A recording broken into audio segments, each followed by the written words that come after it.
Paratopia, welcome yet again to another exciting edition of Jeff Ritzman. Paratopia. That's right. Hey, Jeff, how you doing? Hello. You're my co-host. I'm bleeding. And I'm your co-host. We can I'm bleeding. I'm bleeding. I don't know what that means. Are you really bleeding? Yes. I ran my finger into a door jamb today, and I made a significant cut on my knuckle, and it's running down my arm. Would you like to get a Band-Aid or perhaps a stitch for that before we No, I've got a Band-Aid on it. It seems to have stopped. I think I'll be all right. Is the blood dried? Well, it's escaping from underneath the pad, so I don't know. This could be bad. I'll get another Band-Aid. I have some C-3PO Band-Aids in my medicine cabinet. Did I say that out loud? Tonight's guest is Dr. Synthia Andrews. Colin Andrews' wife. Ah. Yeah. But she's also her own woman, as it turns out, and a doctor. And she has a book called The Path of Energy. But basically, what I wanted to talk to her about was, we always hear these sort of New Agey terms or Eastern terms like chakra or, we were talking about astral travel on the last show. So I kind of wanted somebody to come on and just actually define these things and tell us how they intersect. What? I'm sorry. Can you give me a minute? Because I am bleeding. Yes, go. Thanks. If you record audio for any purpose, chances are you want it to be heard. You want to attract the largest audience possible who can hear your message. That's where we come in. We're cyberears.com, a revolutionary internet service that will host your audio files and help you promote and track its popularity. Considering hosting a podcast to the world? We have all the automated tools to make the process as simple and easy as it can be. No technical mumbo-jumbo to work out. cyberears.com does all the work for you. You record it, we take care of the rest. So don't delay. Go to cyberears.com today and register for a free trial account. Upload your audio files and get heard. With cyberears.com, it's your audio on your terms. Hey, Paratopia. In the setup to my interview with Dr. Synthia Andrews, I talk about one of her websites. And at the end of the show, she talks about another website, and that other website is thepathofenergy.com. So that's where you can go to learn all about her book, The Path of Energy, Awaken Your Personal Power and Expand Your Consciousness. You can also read some energy meditations, sign up for some courses, all of that fun stuff. The reason I'm telling you this is because the other website that I'm about to mention with Jeff here has a bio of her that I read from extensively, and so I don't want to take that portion of this out. But I would just like you to be aware right up front here that there are two websites, the one I'm about to mention with Jeff and thepathofenergy.com. All right. Time back in. Hello? Yes! How is it? It's bleeding through the Band-Aid, but it's fine. Sickle cell anemia? It's a bitch. No. No, I don't think so. Just a very big gash off the top of my skin. So. Yeah. Well, I hope if you start to feel woozy and you start to lose consciousness, just let me know and I'll. No, it's. I'll be sure to record that. It's about. It's about the size of the head of a pin, actually. I think I'll be okay. Very good. Well, as I was saying, Jeff, before I was rudely interrupted by your imminent death. Yes. So we talk about all these things and astral projection and so on and so forth, and I want to not only define what these things are, what is a chakra, what is the aura, what is the ether, what is this energy that we talk about, but then how also are they interlinked, interconnected? What do they mean? Why aren't they detectable by science? All those fun questions. And so thankfully, she was able to answer them. Now, what I'm a little disappointed by is I had said on the forum that I was going to tell a story about when the Kogi were in New York recently, that sort of tied together a bunch of themes lately. one of which is your question about whether or not objects actually do have some sort of existence in some astral realm or, something along those lines. Uh-huh. But my friend Melissa, who's actually lived it, it's her story, said that she would rather come on the show and talk about it because she thinks it would be more powerful and appropriate that way to sort of tell her story. So, in honoring her wish, I will not tell the Kogi story. I like them apples. Okay. Yeah. Well, I'd just like to postulate my other theory briefly in 30 seconds or less, which is that all inanimate objects are actually alive and conspiring against us. Thank you. Terrence would be proud. That's right. So, I guess it would behoove us, before we introduce one Synthia Andrews, to promote her website, which is andrewshealingarts.com. And this is kind of interesting because it says here in her bio, Synthia Andrews has been in the world of holistic health for over 25 years. Her work is focused on the relief of pain and the resolution of underlying mechanical, metabolic, emotional, and or traumatic causes. She has recently expanded her scope of practice to include naturopathic medicine to assist people in their quest for pain-free living. Synthia maintains a private practice and teaches classes and workshops. She was a faculty member at the Connecticut Center for Massage Therapy from 1991 to 2005.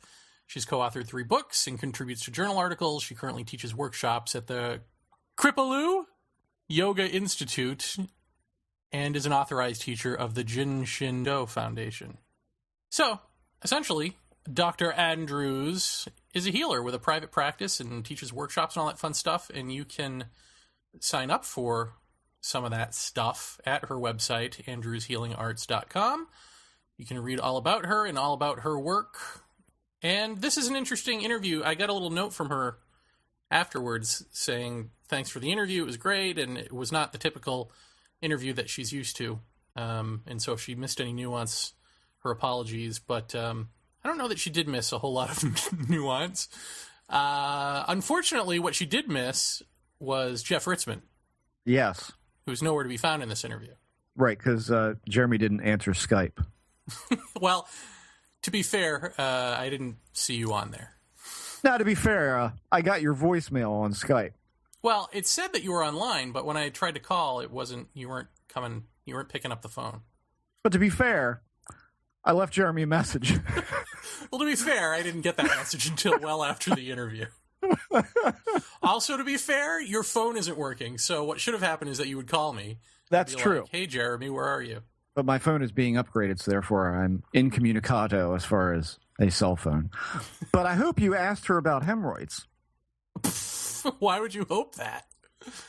Well, because, Jeremy, you've told me about your problem, and I just... Oh, Jeff, come on.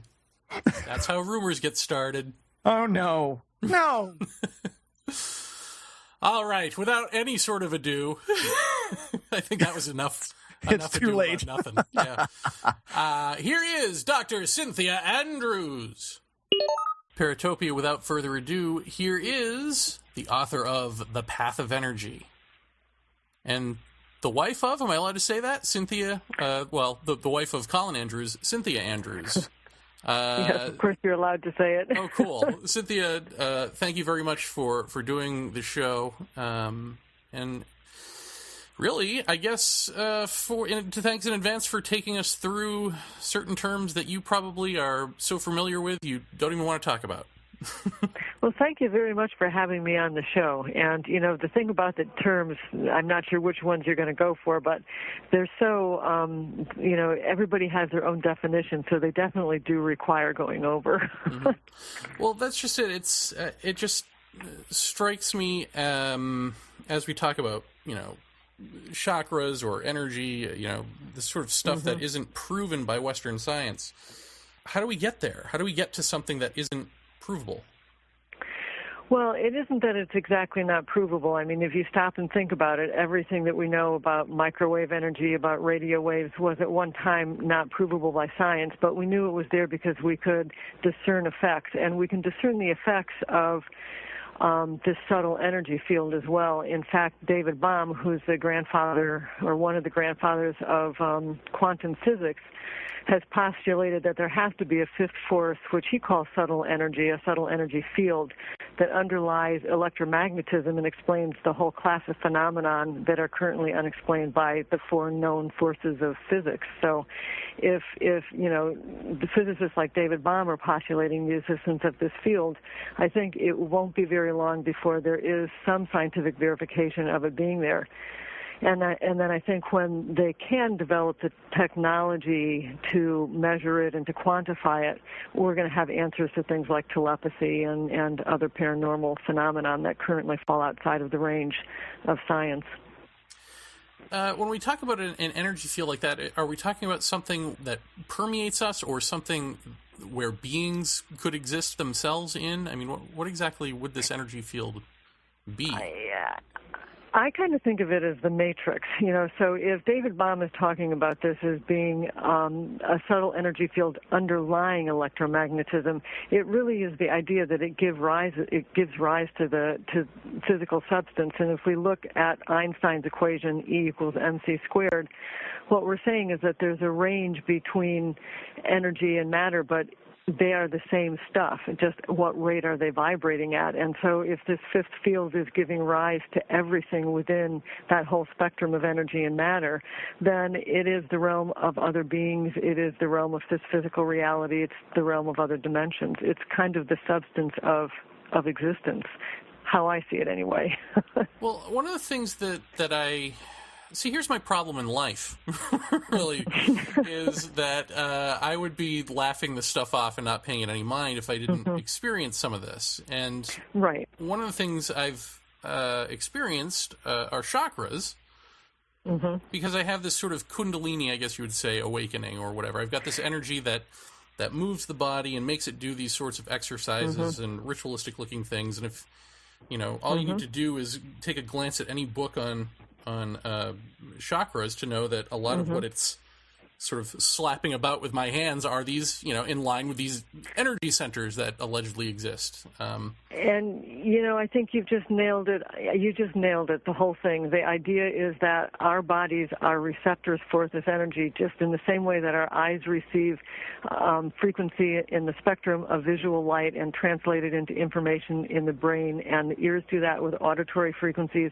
Our body is receiving the frequencies of this subtle energy and translating it into information that has been known from culture to culture to culture across this planet from very, very ancient times. And it doesn't matter if you look at the Hindu description of chakras or the Chinese description of the energy centers or Native American descriptions.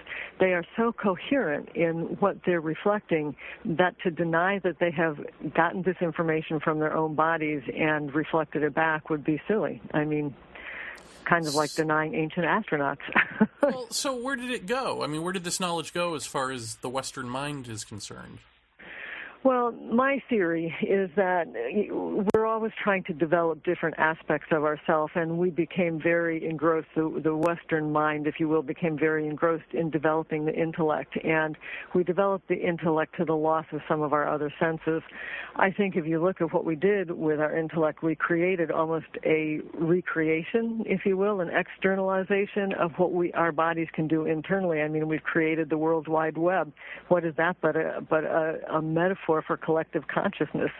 We've created all different kinds of technological advances that just simply reflect back what we can do ourselves. And so I think that at this point, especially if we were to lose all of our technology with a solar flare or something dramatic like that, we would find ourselves relying back on the technology of our body, on what our bodies can actually do, see and feel and experience and inform us about.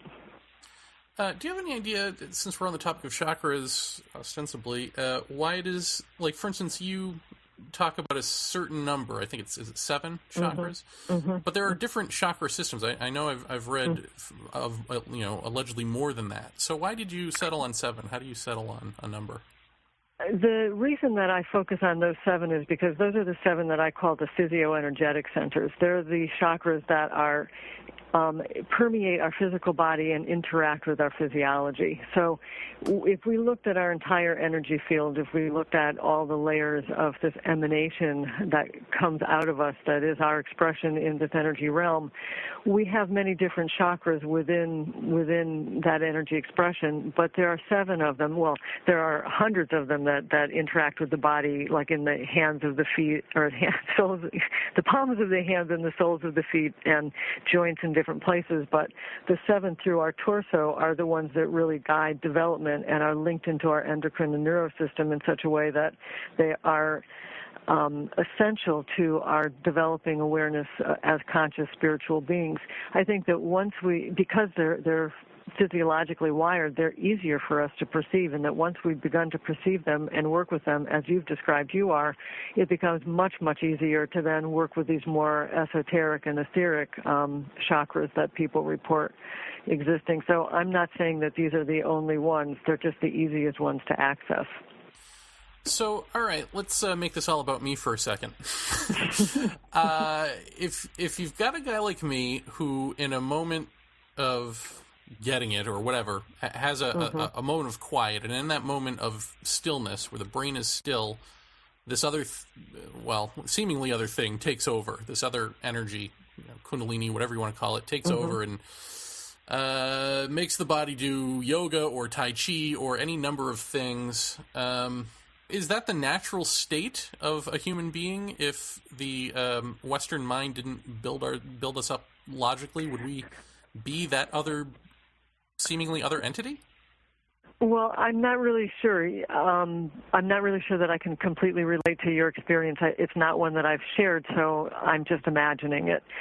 But it seems to me that what you're describing is within yourself a split between what's more biologically organic and what's superimposed through your mind. And a lot of the mind and a lot of what the mind carries are conditionings and patterns and habits and expectations that we've been trained with since the time that we were born. And so I would say that this Kundalini experience that you're having, in my experience of Kundalini, what Kundalini does is move the resistances out of our body from being that organic and authentic self. And as it does that, it brings up all the issues that are, all the traumas that are have been submerged or hidden or not dealt with in our life, and kind of forces us to deal with them. And then as we deal with them, that sense of separation disappears. The mind and the body can become united in one force, in one thing. And so you're not necessarily that other being that you're describing, if I'm understanding you right. You're more of an amalgamation, more of a wholeness that is your true self. If that makes any sense at all. Yeah. I find it interesting that it's like ne'er the twain shall meet. It's like in order to activate this other energy, I have to step aside, and to stop it, I have to come back. But I can't really be here, and I can sort of sit in the background and watch it, but it's not like I can be active and be active at the same time, I guess. Well, so you're sort of describing surrender. And you're describing, surrender to an experience. And what I would say is that observing self is learning while you're having this experience, and that at some point you will be able to fully inhabit the experience on all levels, observing it and being in it, surrendering and initiating it. In fact, there's a great meditation in the book, The Path of Energy, that was given to me by one of my mentors, Louisa Poole, who is just this amazing woman in Rockport, Massachusetts. And it's called Dancing with the Elements, and it's this whole idea of surrendering to the energy coming at you from the elements and moving with that until you don't know whether you're responding to the wind pushing you or you're drawing the wind to you. It becomes an amazing experience of connection, which I think is what you're headed towards in what you're experiencing. Okay, so what does our world look like then? What have we just said here? That there's this larger field of energy of which we are a part or in which we are embedded, whether we know it or not, right? Mm-hmm. And when you come to know it, then can you come to utilize it? Well, yeah, in the same way that we utilize microwaves and embed it with information and pick it up on cell phone technology, we will, when we understand this sea of energy that we live within, when we begin to realize the ways in which our body is decoding that information and giving us insights into the world, then yes, we absolutely can begin to use it, and we can begin to use it for a lot of different things in a lot of different ways. Manifesting goals being one of them. Using it for telepathic communication being another, healing being even more. But the idea being that this energy field exists with laws that are complete, just the same way that gravity does. And before we understood gravity, we were still beholden to those laws, the way that we are beholden to the laws of subtle energy. The more that we understand those laws, the more that we can begin to then utilize them for growth and development and conscious choices in the world, as opposed to just being driven by them. So I think that is, for me, that's the whole point of subtle energy, is to have, or subtle energy awareness, is to have a better sense of connection to the world and to be fully functioning, a fully functioning human, so that we can be our creative, authentic self in the biggest way we can. So do you think it would be fair to say that we actually, or at least not I, but Native Americans or Chinese, the Hindus, you think that any of the people who have not forgotten this know more about it than we actually do about gravity? I mean, do you think that there are fully fleshed out systems that are authentic, yes, that work repeatably? Yes. Yes, there certainly are. Whether they know more about them than we know about gravity, I wouldn't even begin to say that. But yes, there are very fully fleshed out systems that describe a very definite piece of reality. And then if we think of it like an ant looking at an elephant, maybe they're just describing the toenail of that elephant in eloquent detail, and there's the whole rest of it still to be deciphered. But they have that toenail down exact. And I think if we look at, for me especially, the Hindu system and the Chinese system are just so very eloquently woven together.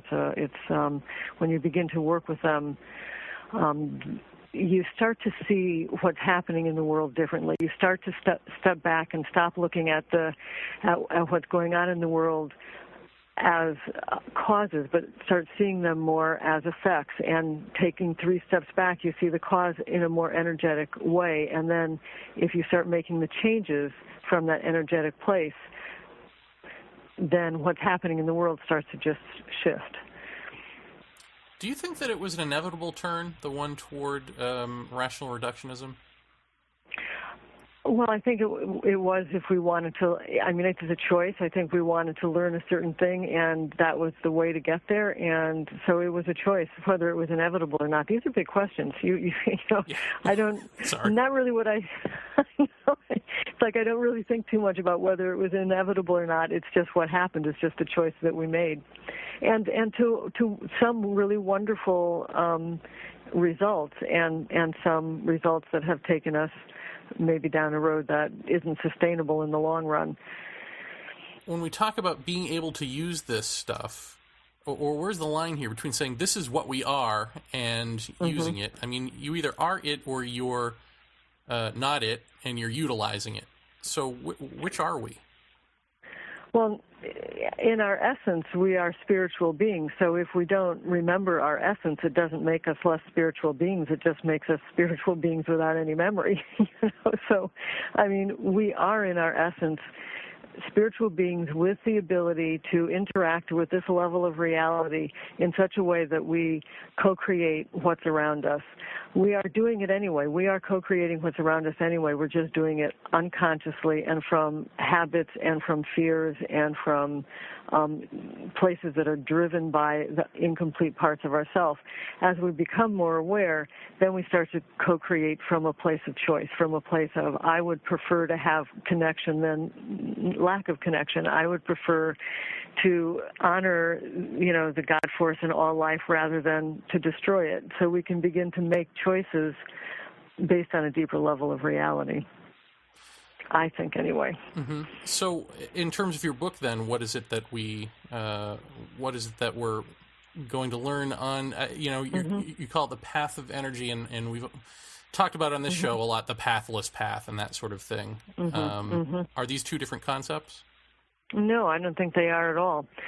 What this book is really trying to demonstrate for people is that our bodies are already fully wired and are already interacting in this sea of energy that is all around us, whether we can define it well or not, and that we are already tapping into and receiving this information, and it is informing the choices and decisions that we make.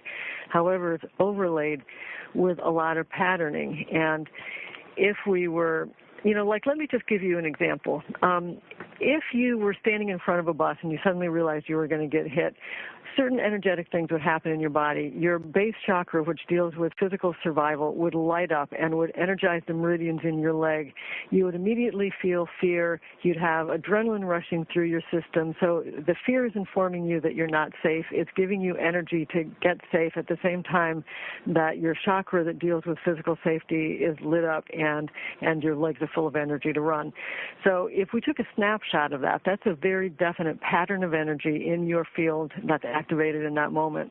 Then if you took another situation where perhaps you're getting married or you're involved in significant ceremony and your heart chakra is open and your connection to the person next to you is flowing with energy back and forth and your crown is awakened, and you took that snapshot and put it next to the other, those are very two different places of awareness. So when we go through life continually activating just the fear-based fight or flight energy structure, then that's the only way we're going to see the world, and that's the only way we're going to react to it. So what these meditations do is shift us out of our patterned way of responding energetically and opening up new patterns of energy flow. And when we start to engage those patterns of energy flow, we have different states of consciousness that go with it, just like the state of consciousness that goes with standing in front of a bus versus standing in front of, I don't know, maybe that's bad. Maybe that's not a good analogy, standing in front of a preacher to get married. I don't know. Well, let me ask you, have you, what does that look like for you when, I don't want to even say, well, have you been in those states? I mean, obviously you have. So what does that look like for you? What would be the difference between you and the person next to you if you were standing in front of a bus, all opened up? Just exactly what I just described. So light coming out of the lower chakras, that predominating all the energy in the system then feeds that chakra, because that chakra in that moment is the most important chakra for keeping me safe. And so all the energy in the entire system is going to be there. So that would be the most predominant thing that you would see looking at me from outside, is that chakra was huge and energized and active. Versus getting married, then the chakra that might be most active would be the heart chakra, and all the energy in the system would be in the heart chakra and would be interacting with the layers of the aura that support and bring in those frequencies of love. And so all that I'm really trying to demonstrate there is that different configurations of energy through these chakras produce different states of mind. And so if we want to activate different states of mind, we can do that by creating different flows of energy in our body. And that's what these meditations are geared to do, is to create different flows of energy so we can access different levels of consciousness. From those levels of consciousness, we can then begin to look at, well, why do I always react when someone asks me a question like a bus is coming at me? Why am I stuck in that energetic framework? And you can begin to work it so that you can be in a different energetic place than you have been. You can get rid of some of your patterns. Now, you just introduced a new word there, which is aura. So what is the aura, and what is its function in all this? And again, I'm sorry this is the back to basics for you, I'm sure. Oh, but no, it's just, this is fine. I always hear these terms, and I never get them defined, so this is great. Well, so let's go back to the Hindu system. In the Hindu system, as described to us by the Theosophists at the turn of the 19th century, the aura is the energy emanation from our body that it has 7 layers, and each layer relates to and interacts with a level of dimension of the universe. They believe that there are 7 dimensions to the universe, and each of those dimensions was accessed by us through our aura. So information from the different dimensions comes into your energy field and gets taken to a very specific chakra. So the first layer of the aura relates to the first chakra, the second layer of the aura relates to the second chakra. And as the information that you're getting from that layer of dimensional reality goes into that chakra, it then informs your system of that. So it's a multidimensional wiring is what they're describing. And the thing is that we utilize such a very small part on a conscious level, but on an unconscious level, we're still wired. So my belief is that the paradigm shift that we're in right now, and I do believe we're in a paradigm shift, is that we're coming to a place where we will be able to access the information from all of these chakras simultaneously and choose what level of reality we want to interact with at any given time. Levels of reality. So, okay, so I'm trying to wrap my mind around this, because it sounds like you're, from going by that then, that the chakra that we exercise the most, which is about fear and that sort of thing, is taking in information from a dimension that is fear? No, it's taking in information from a dimension that's based on this physical reality level. And if fear is the emotion being triggered, it's because we're not safe in that moment. So let's just take a step back. Let's take a huge step back here and look at what emotions are. Emotions are the translations of energy coming into our body. So, for instance, if I'm standing in front of a bus and I'm not safe, and my body wants to tell me I'm not safe, the fastest way it can tell me I'm not safe is to produce a feeling of fear. And immediately, I don't need any words, I don't need anything else. I know I'm not safe because I'm afraid. So the emotion gives me information, and then it gives me energy to do something with it. And it doesn't matter what the emotion is. If someone impedes my progress, if someone puts obstacles in my path, I'm going to feel anger, and that anger is telling me that my boundaries have been breached. And it's going to give me enough energy to push people out of my way and get that boundary back up. And, maybe guilt will tell me when I have breached someone else's boundary. So every emotion is giving us information about how we are in the world. And then that information determines how we react and how we respond. Our patterning around that information will determine how we react and how we respond. When we get back to the level of the aura, we have constantly interweaving through us all of this multidimensional information, and what that information is and how it affects us we'll respond to on an emotional level. How does being this awake affect your dream life? I have the most amazing dreams, and what's really cool is my husband and I have shared dreams. We dream the same dream together. Sometimes we'll even wake up and we're still talking to each other from a dream. Wow. It's pretty wild. Does it change it in terms of, can you dream walk? Can you go walk about the world? I had an experience after, actually, we had on Colin, where I think a Native American or somebody came into my dream and basically put his hand over my stomach in the dream, and I was awake. It was one of those things where I was awake and I was sort of toying with the idea of waking up, but I wanted to see where this dream was going.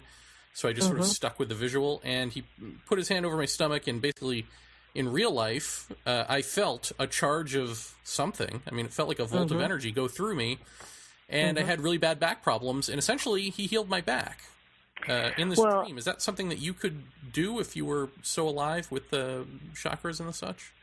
Yes, I think absolutely. I think what you're describing is the theosophists talk about, this type of travel outside of the body at night, going to dream schools and learning in our dream states, going to places and helping other people in our dream states. There's some really fascinating research going on now around people who see other people who are dreaming. So, the person's dreaming that they're in a certain place, and the people in that place see that person. It's kind of a wild story, but what you just described is a classic description of meeting with one of your guides or meeting with a spiritual mentor who, worked with you on an energetic level. And I wonder if Colin had told you the story, if that happened after your discussion with Colin, if he had told you the story about Chesfoot Head and Pat Delgado and scooping the energy from the crop circle into his chakras. Yeah.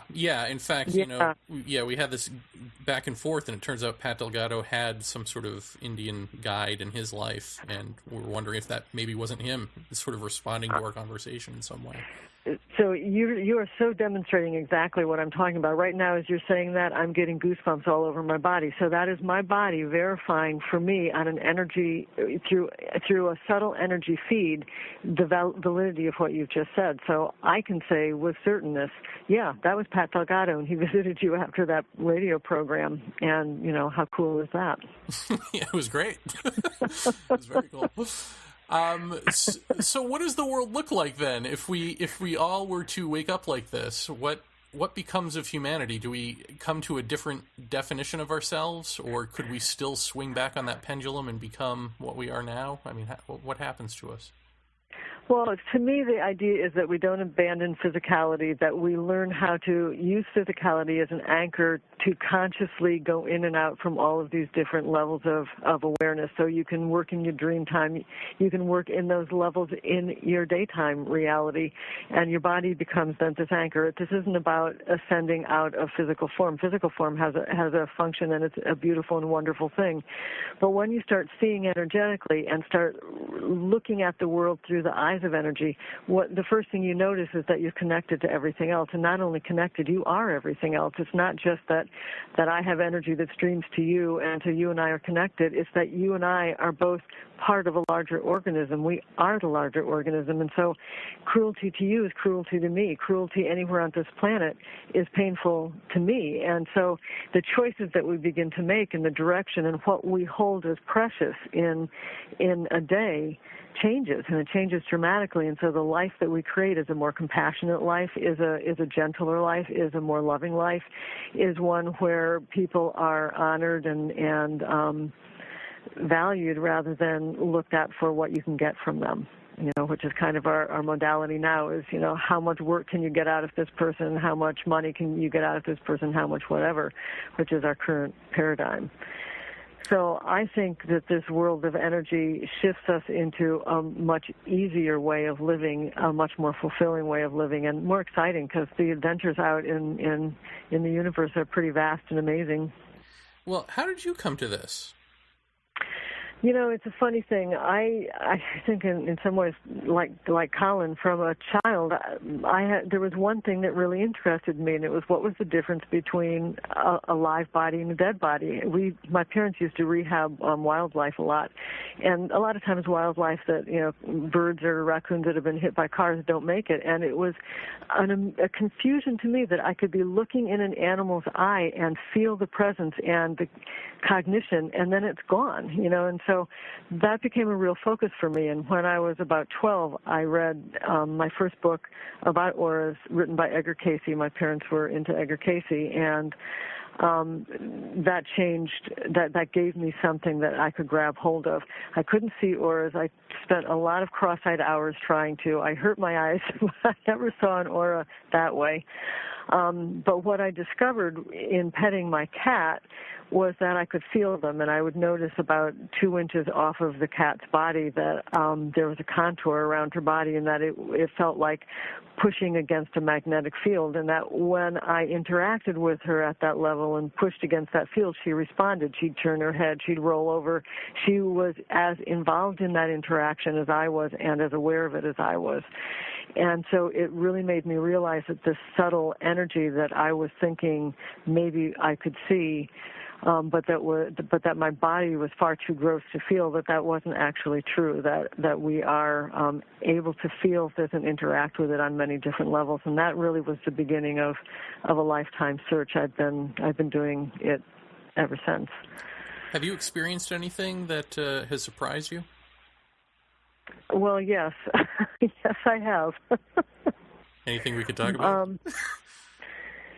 Well, there's a lot of different ones, and it's kind of hard because sometimes this can go into sort of frightening and not so easy things. The other side of working with energy is that you're entangled with a lot of because you can work with energy doesn't make you more spiritual. You can use energy in negative ways as well as positive ways, and certainly some of the things I've run into that I was surprised by were people using energy in negative ways and then interacting with that.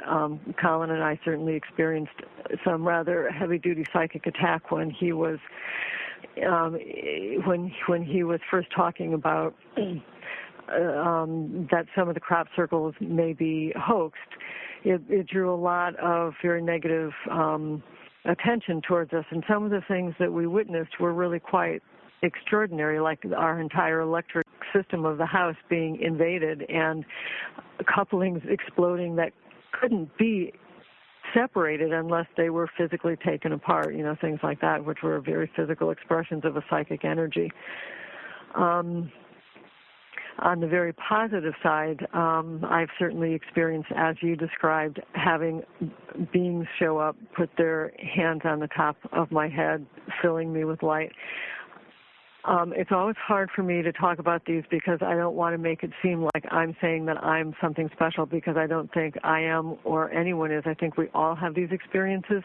I think sometimes we pay attention to them and most of the time we don't, but I think these experiences are happening all the time. And the one that, this was the inception of one of the meditations, which was Colin and I were feeling very painfully aware of the damage being done to rainforest and to the earth, and we were working at that time with some people who were deeply involved with the tribes of the Sierra Nevada in Colombia, who is a group of 5 tribes, the most well-known of which is the Koji, because of a book called The Elder Brothers. This is hysterical. Well, this is hysterical because the way we're going to start off this episode, I'm going to tell a Kogi story from when they came to New York to sort of tie together all of these various themes that we've been talking about. We were there when. It's fascinating. All right. Well, so were you in the Catskills in Menlo when they came to Menlo? No, I of course was out of town at that point, but my friend Melissa and Barbara Three Crow were both parts of that Antiochus and Ghost Tour. So were you up there? Well, yes, I was. My friend Alice Bradley is the emissary from the Koji who kind of facilitated that happening. Oh, but okay, I met Alice once. And Alice certainly wants us to always remember that it is the tribes of all 5 of them. We use the term Koji because of the Elder Brother video that Alan Aspect brought in. But nonetheless, so in this experience, Colin and I were very deeply wanting to support them in some way because their whole system is being destroyed, and they themselves feel that they hold a very important place in keeping the health of the planet. And so we were meditating, and in our meditation, suddenly a pyramid formed over our meditation, and 2 beings sat at 2 sides of the pyramid, and we were at 2 other sides of the pyramid, and immediately all of this negativity started coming through the ley lines of the planet into this pyramid, through a violet flame and out through the top as this incredible, beautiful love energy. And it was as if we were cleansing, helping, that we were sitting there and anchoring something that could help cleanse some of the fear and anger and hatred that has accumulated in the aura of the earth and cleanse it. And that was really where that whole meditation, the pyramid purification meditation, comes from. And I'll tell you, it's very powerful when you do it, and especially when you do it with a group of people, things really do change. So that was, for me, one of the most meaningful of those types of experiences that I've had. Wow, so our connection grows. I know, this is interesting. Well, here's a question then that I was going to ask you that probably won't be as abstract as I thought it would be. The Kogi, or Koji, I guess I've always called them Kogi. I think you're right. Talk about these, I don't know what you would call them, evil entities, demonic force, a presence, a something that sort of has its hold over us that they fend off in some way. Well, you find that to be literal? Do you find that to be true? Is that a part of what you deal with? It's a funny thing. Ellis was just talking about this on Sunday, actually. He was calling them the inorganics, and I have to admit, I'll fully admit, I don't understand it. I don't know the whole story. I don't know. I have not talked with the Mamus myself, and I don't know what what their whole thought form is around that. I would say that if you would like, I mean, maybe you should have Ellis on the show. But yes, certainly people can misuse energy like you can misuse electricity or any other force out there. And there is a chapter in the book that tells you how to protect yourself energetically and how to make sure that you yourself are not energetically and inadvertently harming another person. Because anytime we put out emotionally charged thought forms, anytime we send something at another person in anger or hatred, we're affecting them. We're causing harm to them on an energetic level. And so becoming, containing our own ability to do damage is an important part of protection as well.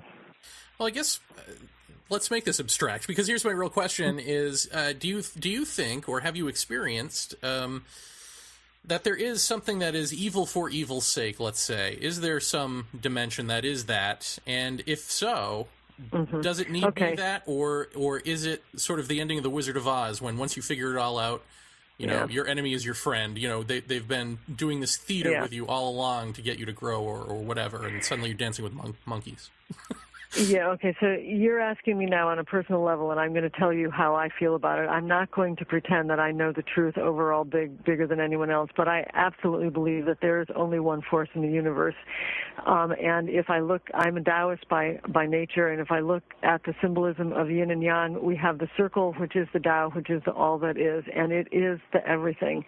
It divides into the two, the yin and the yang, and through the dynamic tension of the two, we get energy, and that energy creates everything that's around us. So you need that polarization in order to develop a dynamic tension to create energy. But ultimately, it is all one, and it's all one force, and I do not actually believe that there is evil outside of the universe. I kind of go to Shirley MacLaine's definition that evil is energy flowing backwards. You know, it's just simply not moving in the right direction, but it is not a separate force. There is no separate force. That's how I see it. I'm not claiming to be right. Right.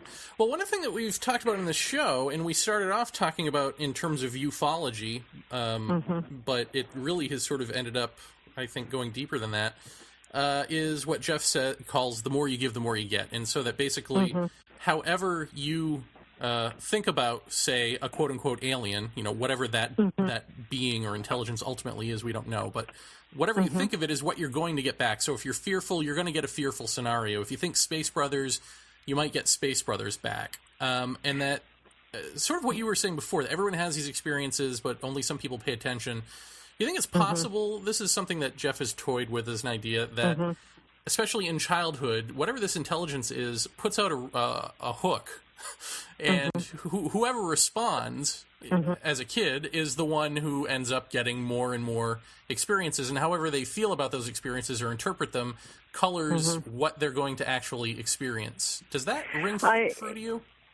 Yes, it absolutely does, and to me it seems it's along the whole idea that whatever is radiating in our aura, whatever vibration is in our aura, is going to attract that energy to itself, and so the law of attraction, if you want to call it that, but that we are attracting those experiences to us, and of course, anything that wants to interact with us has to show up on a level that we can perceive and understand, and we can't perceive outside of what we can imagine. So if we can't imagine beyond a space brother, or if we can't imagine beyond a gray being with big eyes, that's what we're going to pull in, and that's what we're going to see, because it can't talk to us outside of that. It's like that whole thing about inattentional blindness. I don't know if you ever watched that video on inattentional blindness, where you're watching this video, it's on the internet, you can Google it right now, and you're seeing two teams playing baseball, and there's two balls being passed, and you're asked to focus on one of those balls and tell them how many times that particular ball gets passed. People become so focused on counting the passes of that ball that at the end of it they can tell you how many times. Well, what they never saw was that a man in a monkey suit walks out in the middle of the field and thumps his chest 5 times and then walks out. And most people don't ever see him because they never imagined he would be there, and their attention was so focused on what they were paying attention to that they missed it entirely. And I think that is really a very important part of what it is that we draw to ourselves, is what are we capable of imagining? there are stories from Native Americans, and I have no way of verifying this, I have no way if it's true, but the idea being that when the ships arrived from Europe, Native Americans had no ability to conceptualize it, and so they virtually didn't see them on the horizon. They didn't see them until little boats, little skiffs that they could relate to were set off and came towards shore, and so the first thing they saw were these boats, and the ship is sitting in the harbor, but no one saw it. I don't know. Well, I imagine... especially working, I assume you work with Colin as well as being his wife. Yes. And have you come across anything in your dealings that is like that? I don't want to say is alien, but is alien. Mm-hmm. Have you had those types of experiences? We have had many experiences with interactive lights in the sky. We have had many experiences with like the alignment of energy, like you and I were just talking, and the Koji thing just came up and kind of aligned. We've had a lot of experiences with orbs and things like that. We've had no interaction with aliens in a physical body. Light beings, in our meditations, yes. Physical aliens, no. Well, other than the fact that Colin did see... Yeah, all right, maybe we did. Maybe we did. I think Colin might have told you that story, that the two of us were heading into a restaurant in Cornwall in Sharon, Connecticut, actually, and as we were walking in, Colin hears a voice in his head that says, you're going to see an alien. And he turns around, and there's this woman walking in the door off of a bicycle, and everything about her was just wrong. Her angles were all wrong. It was like her elbows went backwards and her knees went in the wrong direction. And she stared right at him, stared right into him, walking by, turning her head so she can continue to stare at him. And afterwards, he's like, I just saw an alien. Wow. No, you didn't tell us that. Wow. Yeah, it was really quite strange. But it was a human figure. It was just a human figure that wasn't seemingly put together, but you wouldn't have noticed it. We wouldn't have thought a thing about it if he hadn't just had that. And he said to me, before he actually saw her, he said to me, I just heard this voice that said, I'm going to see an alien. Wow. So. Well, I know we don't have a lot of time left here, but you must come back. I'd love to, and I'm sure Colin would enjoy doing it together. Oh, yeah, that'd be great. But let me ask you, because I'll be remiss if I don't, when you talk about seeing a pyramid when meditating, what does that, where is that? Is that in the mind's eye? And then is that, how vivid of a visual is that? Yes, thank you for bringing it up. It is definitely in the mind's eye, and it is as real as any conversation you have or any image that you see on the television or anything else. It's a completely real and interactive experience, but it is happening in the mind's eye. And the mind's eye, to me, is just giving you an inner vision of what's happening etherically, that your body is picking up on the etheric levels. But because our visual eyes can't record in that frequency range, the only place it can impress that image, like I'm looking out with my eyes, and what I'm seeing in my head is only what my eyes can record. There's all these other things happening out there at the same time. So what my body can record from the etheric level is what I see in my mind's eye. And it is absolutely real. It's interactive. And again, you have the verification of its reality by how your body responds to it. In the same way that when you told me your experience, I suddenly had goosebumps and a sense of flow and sensations in my body that told me I was having an energy reaction to your information. It's the same. When you see these things etherically, you have an energy reaction that verifies its reality. So, in essence, then, the message there is trust yourself. Trust yourself, yes, and start to pay attention. Build your library of experiences so that you know what they mean. And that is in a nutshell what my book is about, is helping people to build their library of their experiences and helping them to validate their own truth. I don't try in this book to say at all that my truth is the truth. These are some ways you can think about it. These are some practices you can try, but ultimately it's what your body tells you and the library of experiences that you record that explain it to you that's important. So the book really just kind of helps people to validate themselves. Well, the book is The Path of Energy. The author is Dr. Synthia Andrews, and it has been a pleasure to meet you and to be able to speak with you. And I'm sorry Jeff has missed this. Well, thank you very much for having me on the show. And if I could just say that if people want to know more, they can go to thepathofenergy.com, and there is a mentorship program there and other things, and online courses and other things that they can tune into. Excellent. Well, thank you again, and we'll be talking to you soon. Thank you very much, Jeremy. You take care. Bye-bye. This is Colin Andrews, and you're listening to Paratopia.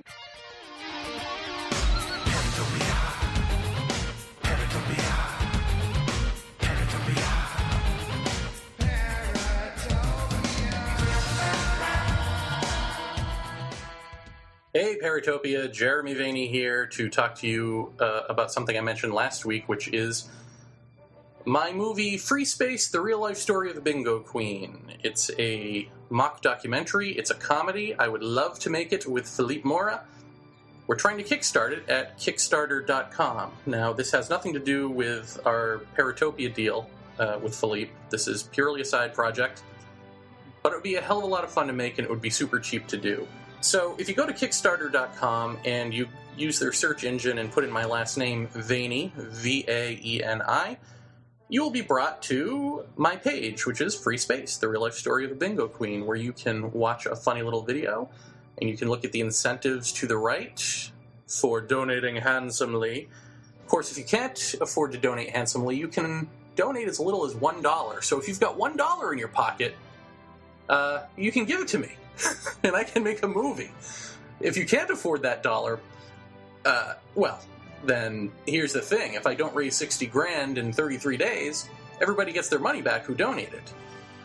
So the odds of us raising 60 grand are pretty slim, right? So you'll probably get that money right back. Of course, if you can't afford to donate, then donate handsomely, and then we can make the movie.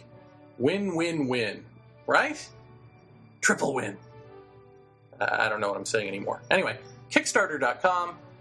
Search term Vaeni, give generously and give often, or give as little as $1. Help make this movie, and help make our dreams come true. Thank you.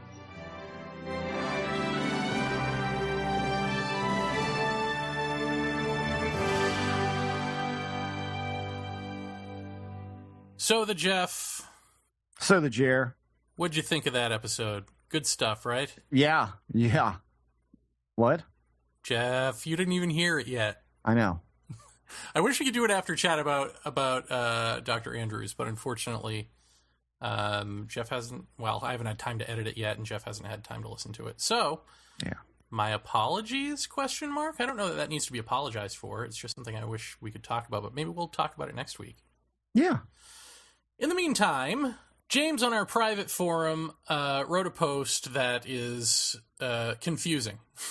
But okay. But I think I can distill his question down to this, and let's see if you have an answer. Because he's basically addressing the fact that you had crushed one of these beings and it disintegrated in your hands.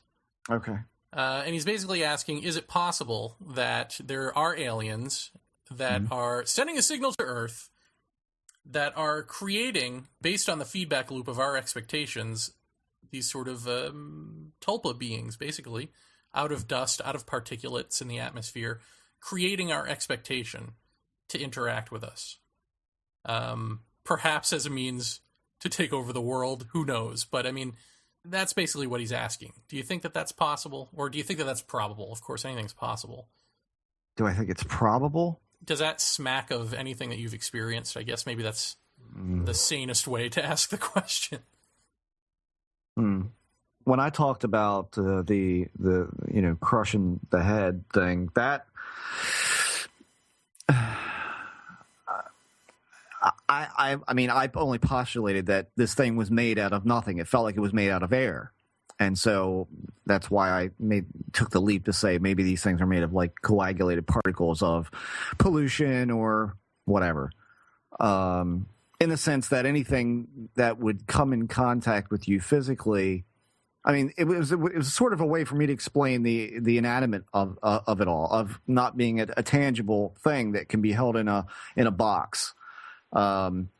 once the, I don't know, you want to say soul or, I don't know, the mind of this thing leaves this cardboard sheath, the cardboard sheath falls apart and ceases to exist at that point.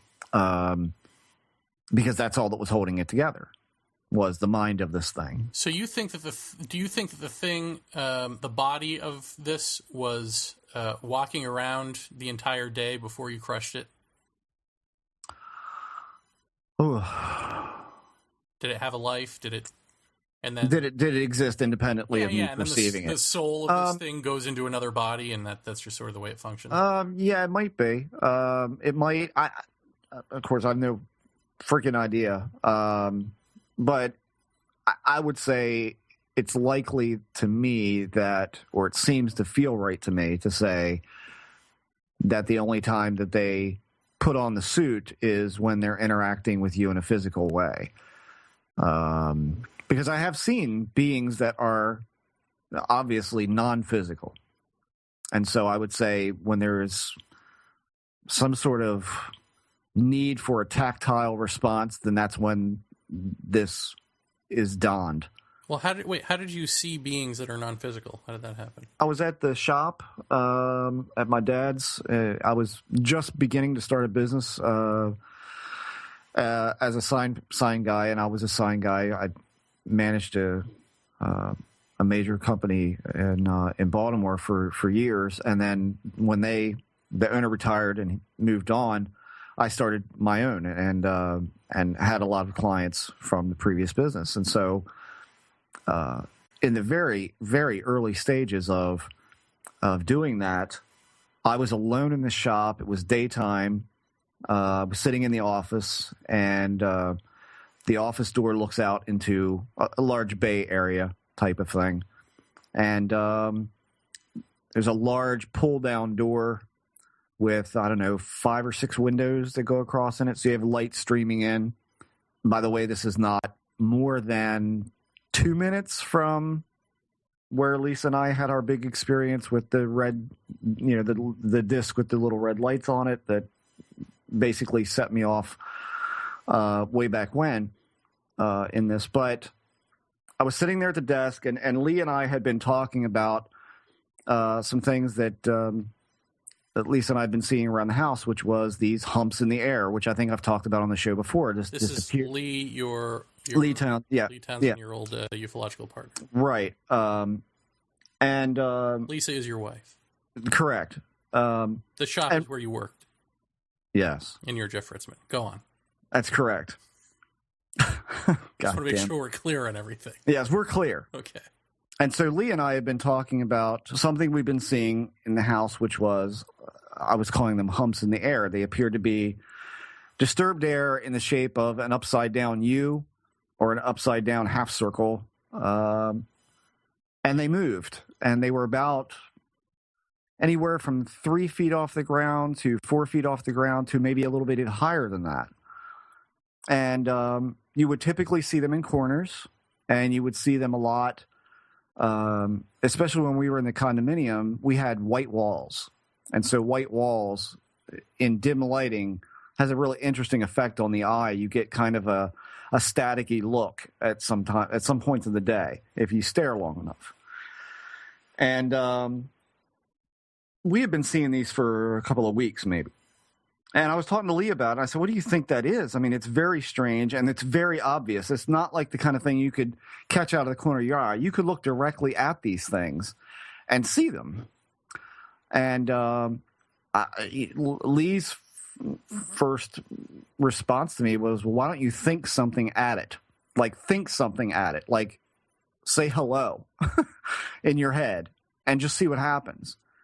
And so I was at work. I saw something kind of out of the corner of my eye, and when I looked out, I didn't see anything, or I may have.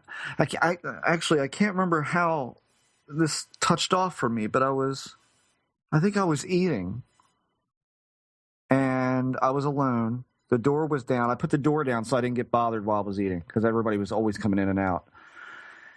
And I saw something, but it was much higher up than I'd ever seen something before, and It was fairly faint, but there was something floating up near the ceiling, and it was clearly not solid, almost ghost-like.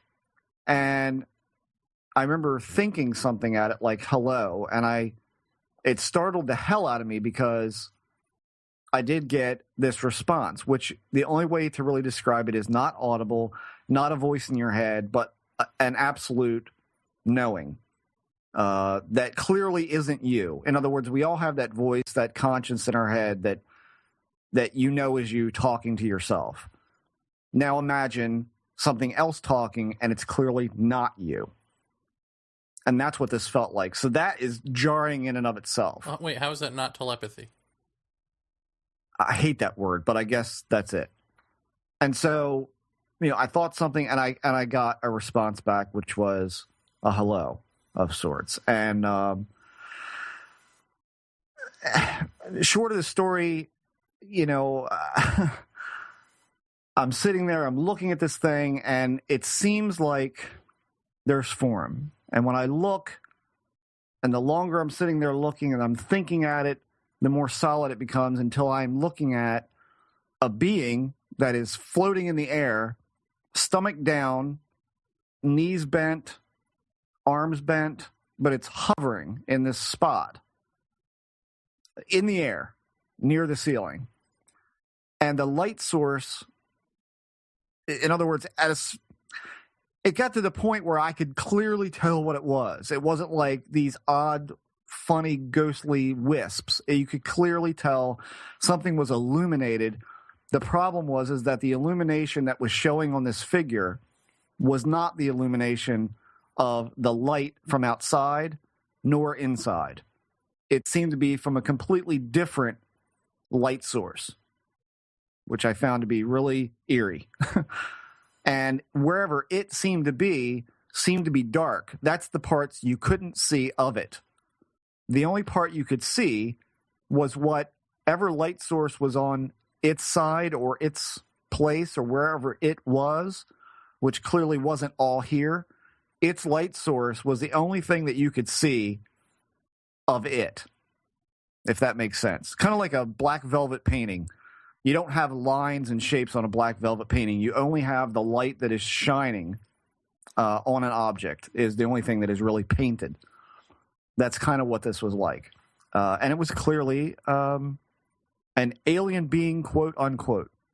Just what you've always heard. The big eyes, the triangle-ish, rounded top head, very spindly. I could see its knee, part of its shin, part of its elbow, part of its chest, the face, but as it would kind of float there, it would move a limb, and certain limbs would go out of view for a moment and then come back in. So there's clearly this light source on it that wasn't a light source from inside the room, nor the sun, nor anything like that.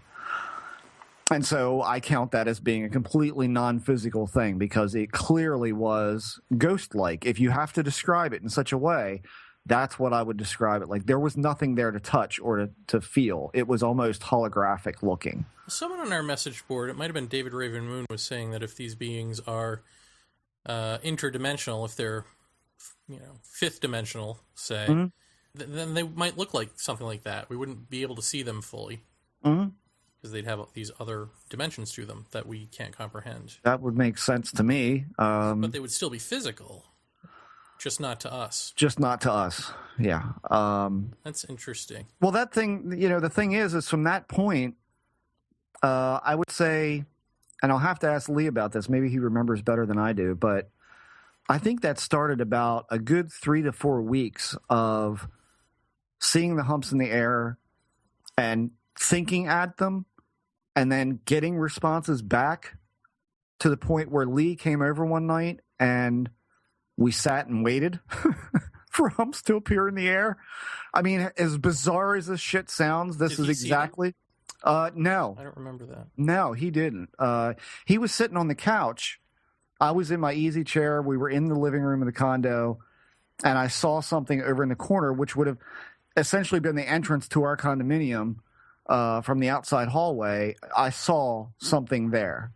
And when I thought at it, it gave me a name.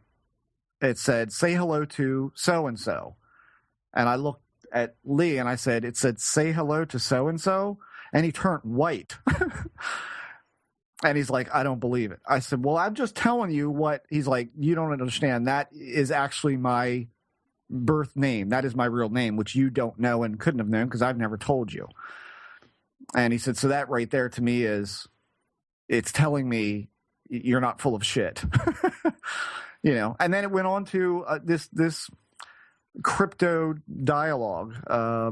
It's much weird. like we've always heard about. Like, it's very cryptic and doesn't make a whole lot of sense. But the words that I related to him were what I was getting back. Yeah, but you know what's weird about? I mean, you just think about what the nature of that is. I mean, so they can so thoroughly read his mind or whatever they're reading that they know what his birth name is, and yet you've got this disclosure movement that's like adamant that we're going to have, if we don't already, a handshake deal relationship with aliens. It's like, well, but if these are the aliens or the whatever they are, there's nothing we can keep from them. There's nothing, therefore, that we could give to them. Right. So what would be the nature of that relationship? Yeah. I mean, just think about that little simple statement there, Paratopia. There's nothing we can keep from them, so right. There's nothing that we can offer them. Right. I mean, that's it. That's it. Well, so if there are beings here that are communicating with us in this way, that can read us this way, then I've got to assume that on some level it's for our benefit. Right. However, whatever that means. Mm-hmm. Otherwise, it can't be just, and perhaps they profit off of our benefit. Mm-hmm. Like maybe it's a mutually serving interest that we don't understand. All I'm saying is, once again, I'm confronted with just the sheer fact that this whole nuts and bolts, they're just like us, and that whole scenario just can't be true. Well, it just doesn't match the phenomena in any meaningful way to me. But now the thing that you saw when it was coming into existence, because we're always talking about. In fact, we started this conversation off talking about them materializing off of a feedback loop of our beliefs. Does it strike you that that's what was happening? Did you have an image in mind of, okay, this is what would appear before me, a little gray alien? Could you have easily seen Margaret Thatcher if you were thinking about Margaret Thatcher? I don't know how to answer that. Or does that not even apply? I mean, it may not even apply. It seemed to be a completely spontaneous thing to me. They would have shown up and been that anyway. That's my opinion. So that's my opinion. What does that do for the whole feedback loop belief thing? I mean, eventually we've got to get to the point where we figure out, okay, is that their form? Or is that the form that they're presenting to us for some reason other than that's what we expect to see? Well, I can certainly say I was aware of that form by that point in time. So could that have been it? Yes, but I have to go back to being 9 years old and having the thing clap in my face with the wok lid hat on, and that looked like this. So I knew that face and that look from that age. Did you have the sense that this was that very being? No. No, I didn't. Did you have an emotion attached to them? Well, the one at 9 kind of always... It was always in my head, but I always, as you get older, you try to rationalize things away. You try to say, yeah, it's one of the most prominent memories in my mind, but that's because I was young and it was terrifying, and who knows what that was? Who knows where that came from? Who knows where the black sheets and the spinning white square and the blue light and the guy with the wok lid on and all of that? Who knows where all of that came from? And so you move on with life, but it's always in the back of your head because it is the most potent memories of that age that I do have, and that's the honest to God's truth. The best way to describe this is to have had an experience like that at that age, and for it still to be so present in your mind as to be able to picture it in complete visual clarity, but it's always internalized. It's always there, but you don't talk about it, and then all of a sudden to see something very, very similar to that, but not quite, but even close enough in a bookstore when you're a full-grown adult, and it's like now some part of you that has been with you since that age is now all of a sudden out in media and the world is laying eyes on it. That was a really, really, really uncomfortable feeling, because that to me was just terrifying, because you feel like you feel like Neo in the Matrix. Holy shit, you mean that thing's real? I mean, that's what... Yeah, it's outside confirmation. Yes. This, in the shop, seeing this ghostly floating thing was a lot easier to take than at night in my house. And real. I mean, like ping a rock, seemingly real. This thing was distant and not quite there, and easier to swallow, I guess. Yeah, I mean, for me. It was talking to you, so did you get a sense of an emotion from it or a sense of purpose from it? Any time that after that and during that, there was never really, we're not here to hurt you. We're not, like, you hear people talk about that and they say stuff like, we're not here to hurt you, just relax, blah, blah. I didn't get anything like that. But you could hear its thoughts in your head, but you couldn't feel its feelings. I could not feel any feeling from it that I can remember off the top of my head at this moment. I don't. Did its voice have an intonation of any sort? Like, happy, sad, angry? I mean, you can hear, kind of a voice. Right. Kind of, I don't want to say authoritarian, but kind of parent-ish, like authority, but kind, I guess. That's the best way to put it, I suppose. And almost, God, what is the word? Giddy, I guess is the word. Kind of like impish, or, I mean, I've talked before about like a sardonic black humor type of thing. Like, I know that you know that I know that I'm freaking you out. That sort of thing. I mean, that's kind of like, that was kind of present in that moment. And always are you sure what you're seeing is what you're seeing? That kind of thing. That was always very present, especially back then. That was always very present. Like, I know you're there, or I know what you are, or that sort of thing. And it would always be, were you sure you're seeing what you're seeing? Do you know what you're seeing? Do you know what we are? You think you know, but do you know? Are you sure about that? That kind of thing. In other words, I hand you an apple and I go, Jeremy, look at that in your hand. You go, yeah, it's an apple. I say, are you sure it's an apple? Is it really there? And these things had an ability just through questioning for you to doubt your own sanity at times with the way that they voice things. Like, are you really, like, you're questioning reality all the time. You begin to really question what you are perceiving. And they initiate that. They initiate you questioning what you're seeing, what you're perceiving of them. That's very present. But this seemed at arm's length and distant, and I didn't feel it was going to fly at me or try to grab me or anything like that. There was fear in the sense that I heard something that wasn't me. That was the most disturbing part. That is a very, very disturbing thing to get kind of past. But after a while, even that becomes easier to take, because you realize it's not quite as, like, it sounds really invasive when you describe it out loud, but when you actually have it, the first time will kind of set you back, but after that, it seems very benign. It almost seems like it's natural to a certain point. I guess that's the best way to describe it. You get used to it really quickly. So it's just disturbing when when it is like an audible thing, when it feels like an audible thing that isn't your internal voice. That's really disturbing. That I don't think get over as quickly. This knowing, this voice that is not you, is a lot easier to swallow and a lot easier to get used to. And there can actually be an exchange of some sort, but I don't know that you will understand everything that's being said for years later after you digest it over a decade. then I think maybe you might get a little bit more. I think during the conversation, you'll be like, well, what the fuck does that mean? Well, what was the conversation? You said it was convoluted. Well, I mean, at the shop, off the top of my head right now, I honestly can't remember everything. I remember saying something like, you want some of my chicken or something like that, like something really dumb, because I wasn't quite buying it, and it was like, no thanks. And I don't remember if I asked something like, you're not really here, are you?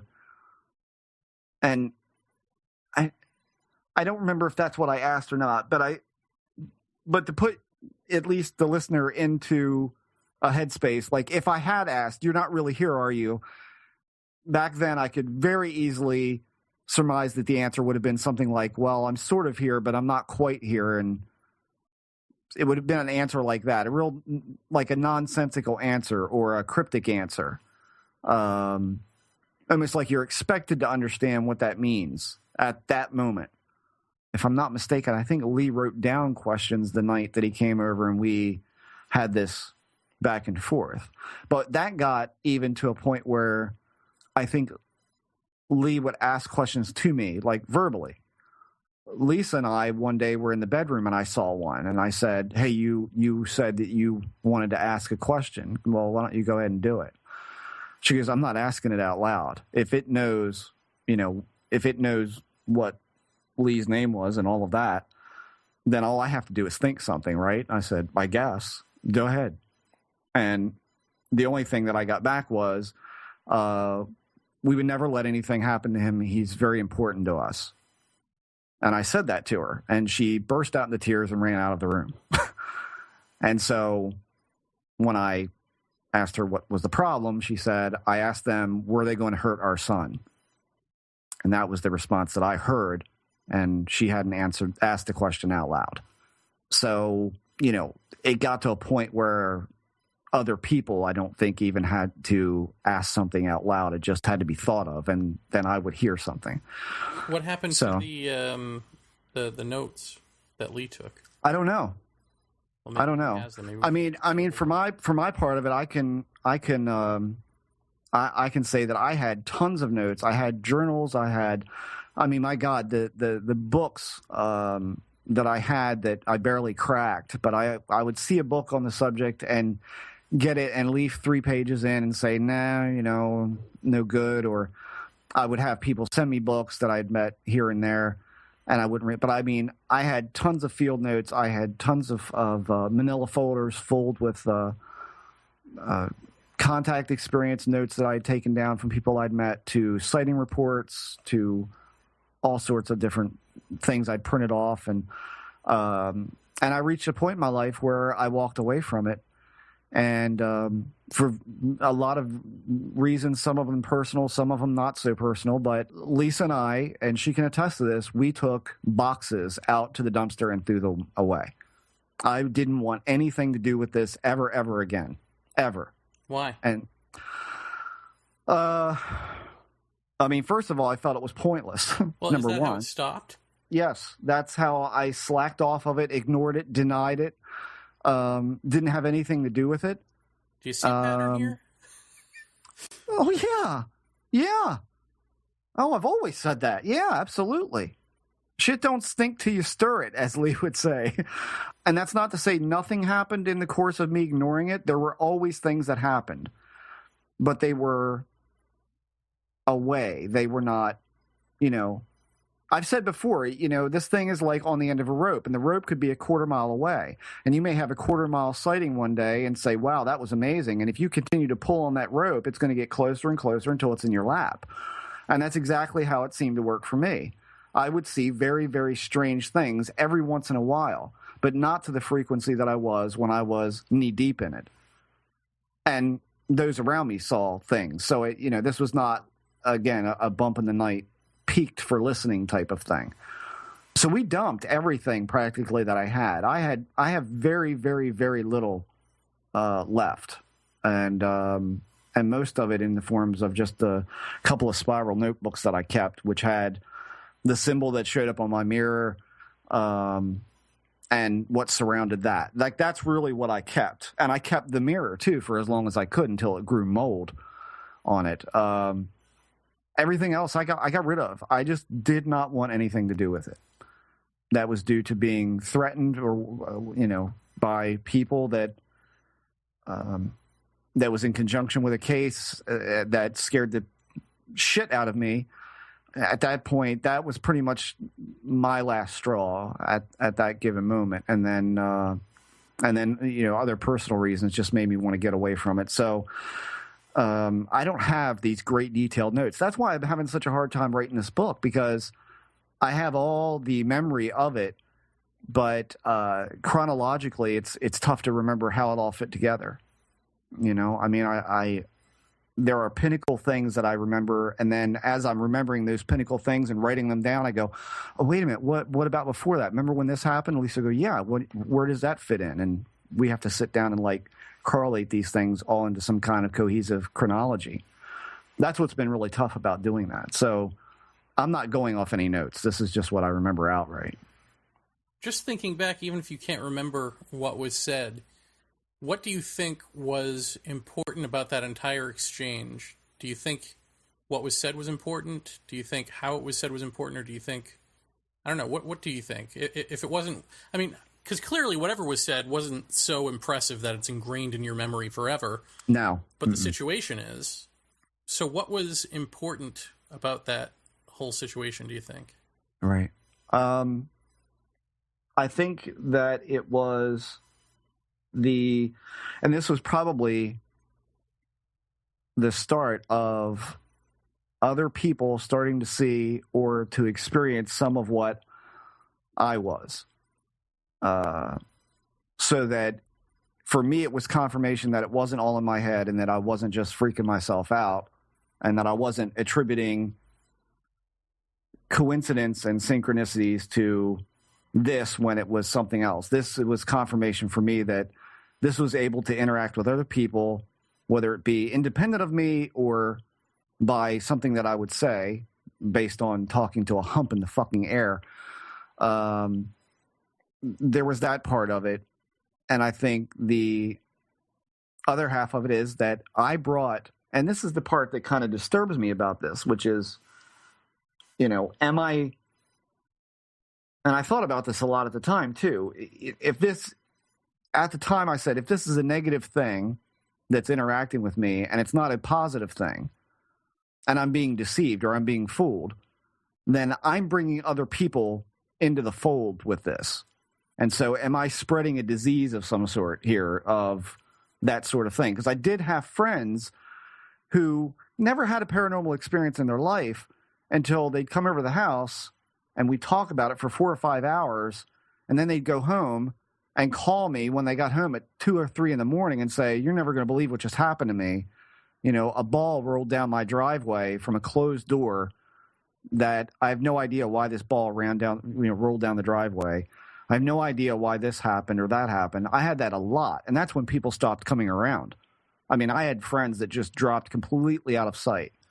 I think that was the other half of it, is that somehow I felt like this indoctrination point of bringing other people into realizing something was going on and something was real, and maybe they would then engage it. You see what I mean? So it's like, if it depends upon us to acknowledge it, to manifest itself, am I bringing fuel to the fire, in other words, to make it be able to manifest more and more and more? Is that what this is? And of course, I don't know that I believe that anymore, but that was my thought at the time. So what I got out of that, just independent, I knew what was going on was not, I'm not crazy. This is real. It's interacting with people that I can't know their mind. I can't know things about them that these things can tell me, and that's it. And this was the last thing that happened after let's call them Men in Black for shits and giggles, after the Men in Black showed up and scared you out of the case. This happened just prior to that? Not just. I think it was a good while before that, I think. But okay, so was this the most important thing happening at the time? At the time, yeah. At the time, I think this was right around the time where I I mean, my son was a baby. He was a baby. He was still in the crib, as far as I can remember, because this is probably right around. I think a little bit before that was when he was in the crib and I was in my easy chair and I fell asleep, and I woke up and I got something to drink and I put something in the microwave, went to the bathroom, and as I went past his room, we had the door just ajar and he had a window in his room. Across from us was the swimming pool and the tennis courts and all of that. So there's lots of light from over on that side. And in the room, I saw something bent over his crib. And I went to open the door, and that's when I heard the not knowing, but the audible, scratchy voiced, almost like a radio sounding, demodulated voice, go sit down. Don't come in here. Go sit down. And I did it. I didn't go in. Something's in there with my child, and I go out and I sit down. And I sit in my chair, and I literally feel like I could move, but I'm not going to move. Well, I'm staying right where I am. Let's put that on hold and come back to that in a second, because I just want to get to the question of, I don't know, this is sort of a heady question, I guess, but maybe I'll ask it this way. Did you, when you came back to this after leaving it for so long, what was in your mind when you came back? Was it that incident with the humps in the air? I mean, what made it so that you came back? What made me come? I think the aspect that I could be involved so on the edge of it, not to engage it, but to focus more on the expose of fraud and hoax and stuff like that. Like, that's how kind of that I got back in. But I mean, if you threw it away, I mean, you and your wife literally threw things away and said, we are cut off from this. Right. I imagine that that's a lot harder to do after you've had a conversation with these beings. Oh, yeah. Oh, yeah. It's one thing if you've had, like, some fleeting incidents or a lot of fleeting odd incidents that you don't know what to make of. Yeah, this affected a good chunk of my life, yeah. Right, but that you can sort of put in the back and go, okay. It's kind of like what you said with seeing, Strieber's book cover. It's like confirmation. Well, this is like confirmation part 2. This is like, here it is in the room with you and other people, and it's talking. And it's like, I imagine that sets up something in your brain that's a little bit harder to ignore, even after you've gone through the act of blocking it out and throwing it away. Yeah. So do you think that was by design? I mean, if you had to look at this is sort of a bigger meta question, which gets into, if these beings can, to us, it seems as though they're reading minds. Right. But what are they really doing? Is there a timelessness that they're coming from? A timeless, spacelessness aspect that they're coming from? I mean, are they setting things up in time in that way, knowing what the outcome is going to be? Is this math to them? A plus B plus C, and that math is your destiny if you, I don't know. I want to say if you stick with it, but maybe, do you have a choice?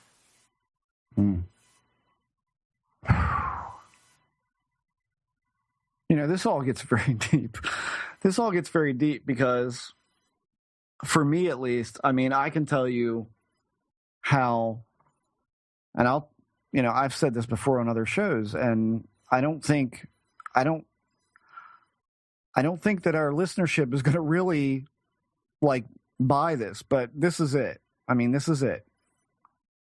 I would say, did the guys come into my work that night and essentially threaten me? Did that scare me? Yes. Did that make me want to walk away from it? Yes. Did that make me want to I don't want any more to do with this? Yes. But as you said, it's very hard to walk away from. And I would say a good while before you ever heard anybody talk about this thing being inherently evil, quote unquote evil, is when I sat down, and we are in the process of getting rid of the stuff. And I'm going through these reports and I'm looking at them, just going over them, thinking there's something here I've missed. There's, this stuff is, I'm getting rid of this, but, I'm going through it and I see this consistency of exactly what George Hansen said on one of our earliest shows, the not good for relationships and the loss of jobs and the chaos in life and misery that can accompany that. And you see all that stuff and you go, okay, well, here's where I really should be looking is in how it affects a person, not how many windows did it have and what did the beings look like, but what happened to that person both at the experience and then afterward. And ended up making some calls to some people, and I was really surprised at how badly it had impacted their lives. And so then I looked at my own life, and I thought, it's done the same thing to me. I have been fear-ridden. I have been debilitated in my life from these experiences, and that's what it's done to me. And when I really took a hard look at all that, I said, if I was a certain sort of person, I would say this is a demonic thing. Now, at the same time, I'm due to speak at a conference in 1 week, and I'm not too thrilled about having to do that, but I'm obligated to do it. I have to do it, so I've got to do that, and then I can probably extricate myself away from it. I came upon this. It was like this huge epiphany, like, that's what this is. That's really what this is. It is inherently evil. It is toxic. It is demonic. Even though we don't really know what demonic means, that's what it is, And I said, so now my quandary is, do I go to this conference where I'm supposed to talk about my experiences and do what I'd always done at lectures, is to talk about from the beginning of my experiences and up to present day, or do I take the responsibility? I'm leaving this anyway. If I'm badly received, who cares? At least I'm telling the truth of what I have arrived at. And so that night, a friend of ours, they came over and we were talking about this, and I said, here's what I think, and here's why I think this. And I showed them, why do I think this way? And they're like, yeah, I see what you're saying. I don't know. I mean, you would know better than us, but what are you going to say to those people? Like, this is not going to go over very well. I'm like, well, I don't really care. Like, I feel like I've got an obligation here to do this. And so at the same time, I was really torn. Like, am I going to go there and say it's demons and have half the people walk out? Like, that would be like grossly embarrassing to me. And I was always ultra nervous at public speaking anyway. So how bad would that be to stand up in front of all these people and do that? And they left. They went home. It was very late. Lisa and I went to bed. We got up the next morning. And the first thing she said to me was, did anybody come over last night after they left? And I said, no. She says, why do I feel like we had a house full of people after they left? And I said, I don't know, but we didn't. We went to bed. So I kind of blew it off. I went to the bathroom. I combed my hair. I go in to put my jacket on. She's already at the door. And as I look up in the mirror that is there on our dresser, we had 2 mirrors, and one of them nearest to my place at the bed is this symbol. And it's scrawled. It looks like it's scrawled into the mirror, but it turned out it was actually scrawled in some kind of white, waxy substance. And before anybody asked, no, I never got it analyzed. I did take it with me to the conference. I showed it to everyone. But before I even did that, I made a call to Mario Pazzaglini, who had given a talk at our local MUFON thing about alien symbology and ancient writing and all this. I faxed it to him. And his answer, I said, what does it mean? Have you ever seen anything like it before? And he said, no. He said, but it is angelic writing. And he said that he had not seen it in that configuration before, but what he got from it was that the configuration it was in said, and here's the word for you, urgency, in the way that it was presented. He said it seems to be an urgent message or a poignant message. And I said, so what does it mean? He said, well, it's not a translation. He says, I can't give you a translation. I can give you what it's implying from my perspective is, now you know, do you have the courage to stand up for what you believe? He said, does that mean anything to you? And I was just like, bah, are you shitting me? So at that point, there was no more guesswork. I'm going to this conference, and I'm going to tell everybody what I think it is. And I did. And and some people walked out, but only two. And I got a standing ovation when it was over with. And I made the statement. I said, look, I know this is not going to be popular because I know what some of the other experiencers here talking to you have said, but here's what I walk away from. And here's where I leave it. Here's where I table it for myself. And you can take what I say with a grain of salt, or you can look further for your own, peace of mind. It was surprisingly overall really well received, and a lot of people asking more questions about it. And so I felt good about it. And then we went to a dinner afterwards, and Dick Hall, who was in the audience, came up to me at the table where all of the speakers were sitting. And he came up to me and he put his hand on my shoulder, and he puts his hand out, and I shake his hand. He says, with the straightest face ever. He says, I just want to really congratulate you on your talk. And I said, thank you. And he smiled at me and he walked away.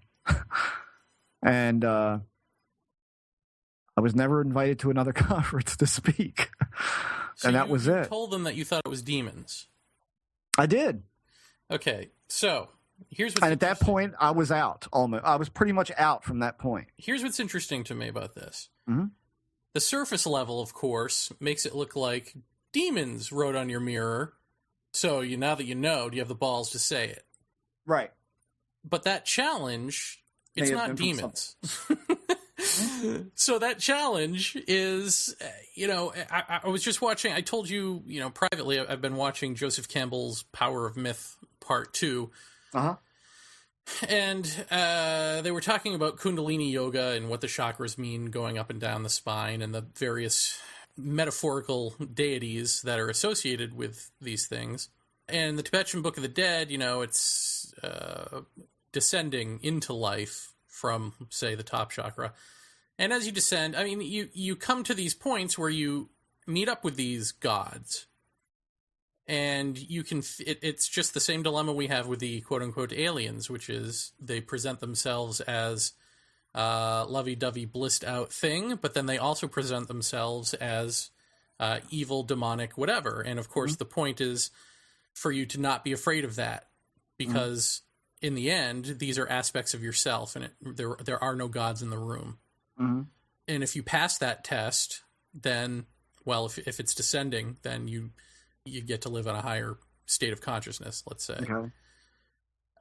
To me, that this challenge could ring true to that, where it doesn't matter whether it's demons or not. You know what I mean? Like, the challenge isn't, yes, we're demons, and now you know. The challenge is, okay, so in your heart of hearts, you think you know what this is all about. It doesn't even matter what it's all about, right? It's the ink blot test. Now do you have the balls? Now do you have the balls to stand behind your conviction? And that's what's important. It's the thing that's not important is whether this is demons or angels or whatever. The thing is, do you have the courage to stand up for, and say it, to say what you believe? Right. And then once you do that, well, you've passed the test. And then what's the next thing you realize about these things? Well, it's probably not demons. Well, yeah, that's exactly right. Yeah. But this all gets back to what I've been saying for freaking ever, and what I think the Master of the Key said to Whitley Strieber, which is, it's the old adage of your enemy is your friend. That there is a play going on here, and it's, I think the Master of the Key puts it as, adding more weight to the weightlifter. Mm-hmm. These things appear to be your enemy, but they're not. And when you hear those words, you think you get what that means, but it's like when spiritual people talk about living in illusion. Well, it's a functional illusion. Hit the table, the table's there. Stab yourself with a knife, it hurts like hell. Right. There's no getting around that. So just to say, oh, it's all an illusion, and have this sort of blissed out concept that means something. It doesn't mean anything, because you're living the reality of the illusion. So if you're living the reality of aliens as an enemy, or as demons, or whatever, then that is what that is. Even if there is a truth that's beyond that transcends that truth hasn't reached you yet. Yeah, in the current framework, that is what it is. Yes. I don't know. I just I find it fascinating. I find it fascinating that it applies to this stuff. You know, like, why aren't more people seeing this? It just boggles the mind. Well, I mean, I think if had I never come back to it, I would still think that. Like, if I hadn't come back to this, I would have never found essentially the woman who changed my mind abruptly. I always still had it in the back of my head that this is not something to be trifled with. I still believe it's nothing to be trifled with, but I did not want to point blank ever engage this again from that standpoint. I figured I could keep myself out of that by applying more to the technical aspect of analyzing data. And when Lisa said to me, you know, you're going to be right back into this, we're going to be having the same old shit again, and is that what you really want? You know, I love you, and I'm not going anywhere, but you know what happens, and you know what it does to you, and you know what it does to us.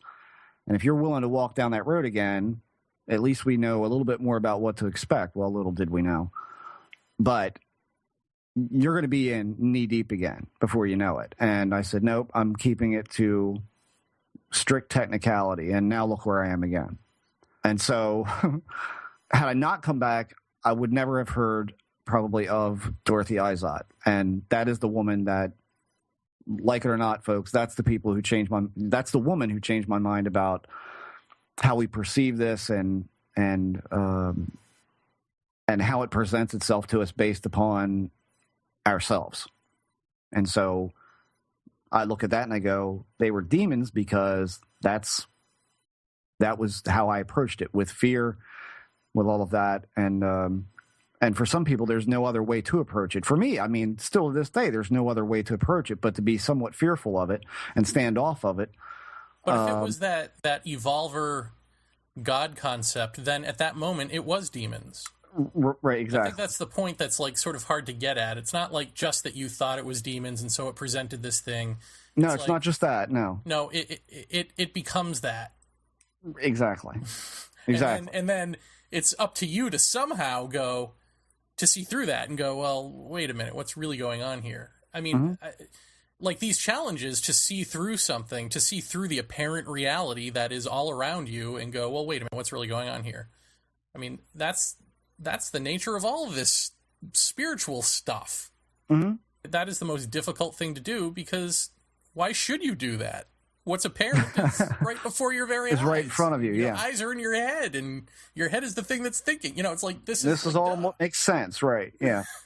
Well, when you think about it, it's all this paranormal stuff. That's what it does. It's always challenging. It's always challenging.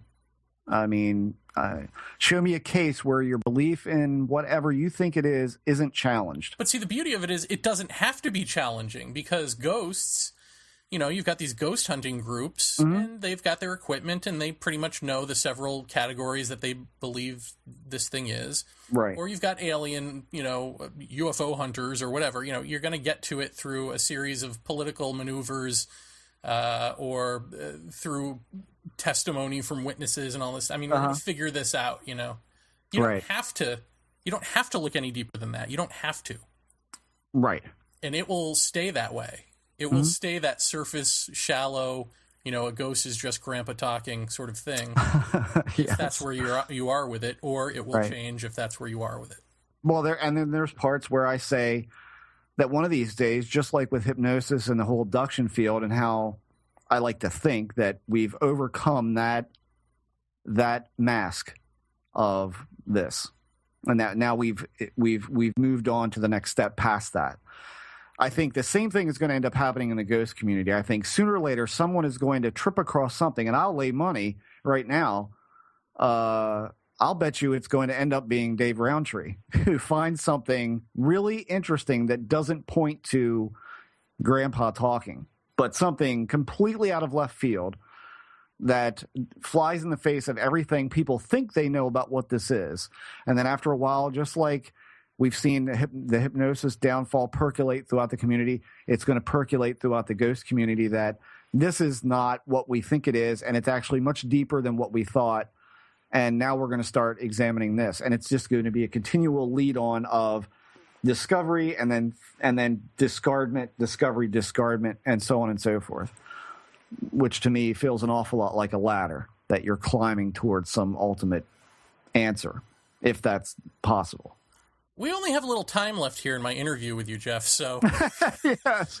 Thanks for having me, Jer. Let me get back to, and thanks, James, because we didn't know what we were even going to talk about in this after Yeah, chat. thanks, so James. Here we go. That was a good point.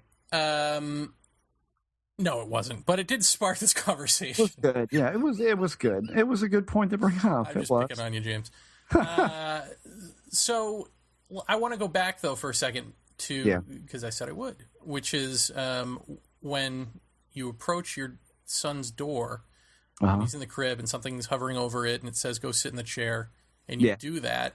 You know, you've mentioned this scenario a bunch of times, and every time you say that you did it, you giggle nervously and guilty, like, and why shouldn't you? Because here you are, a man, a father, and you are seemingly of your own volition doing this, and I imagine that is emasculating and humiliating, and you can't go to therapy for it. What the fuck do you do with that as just a human being?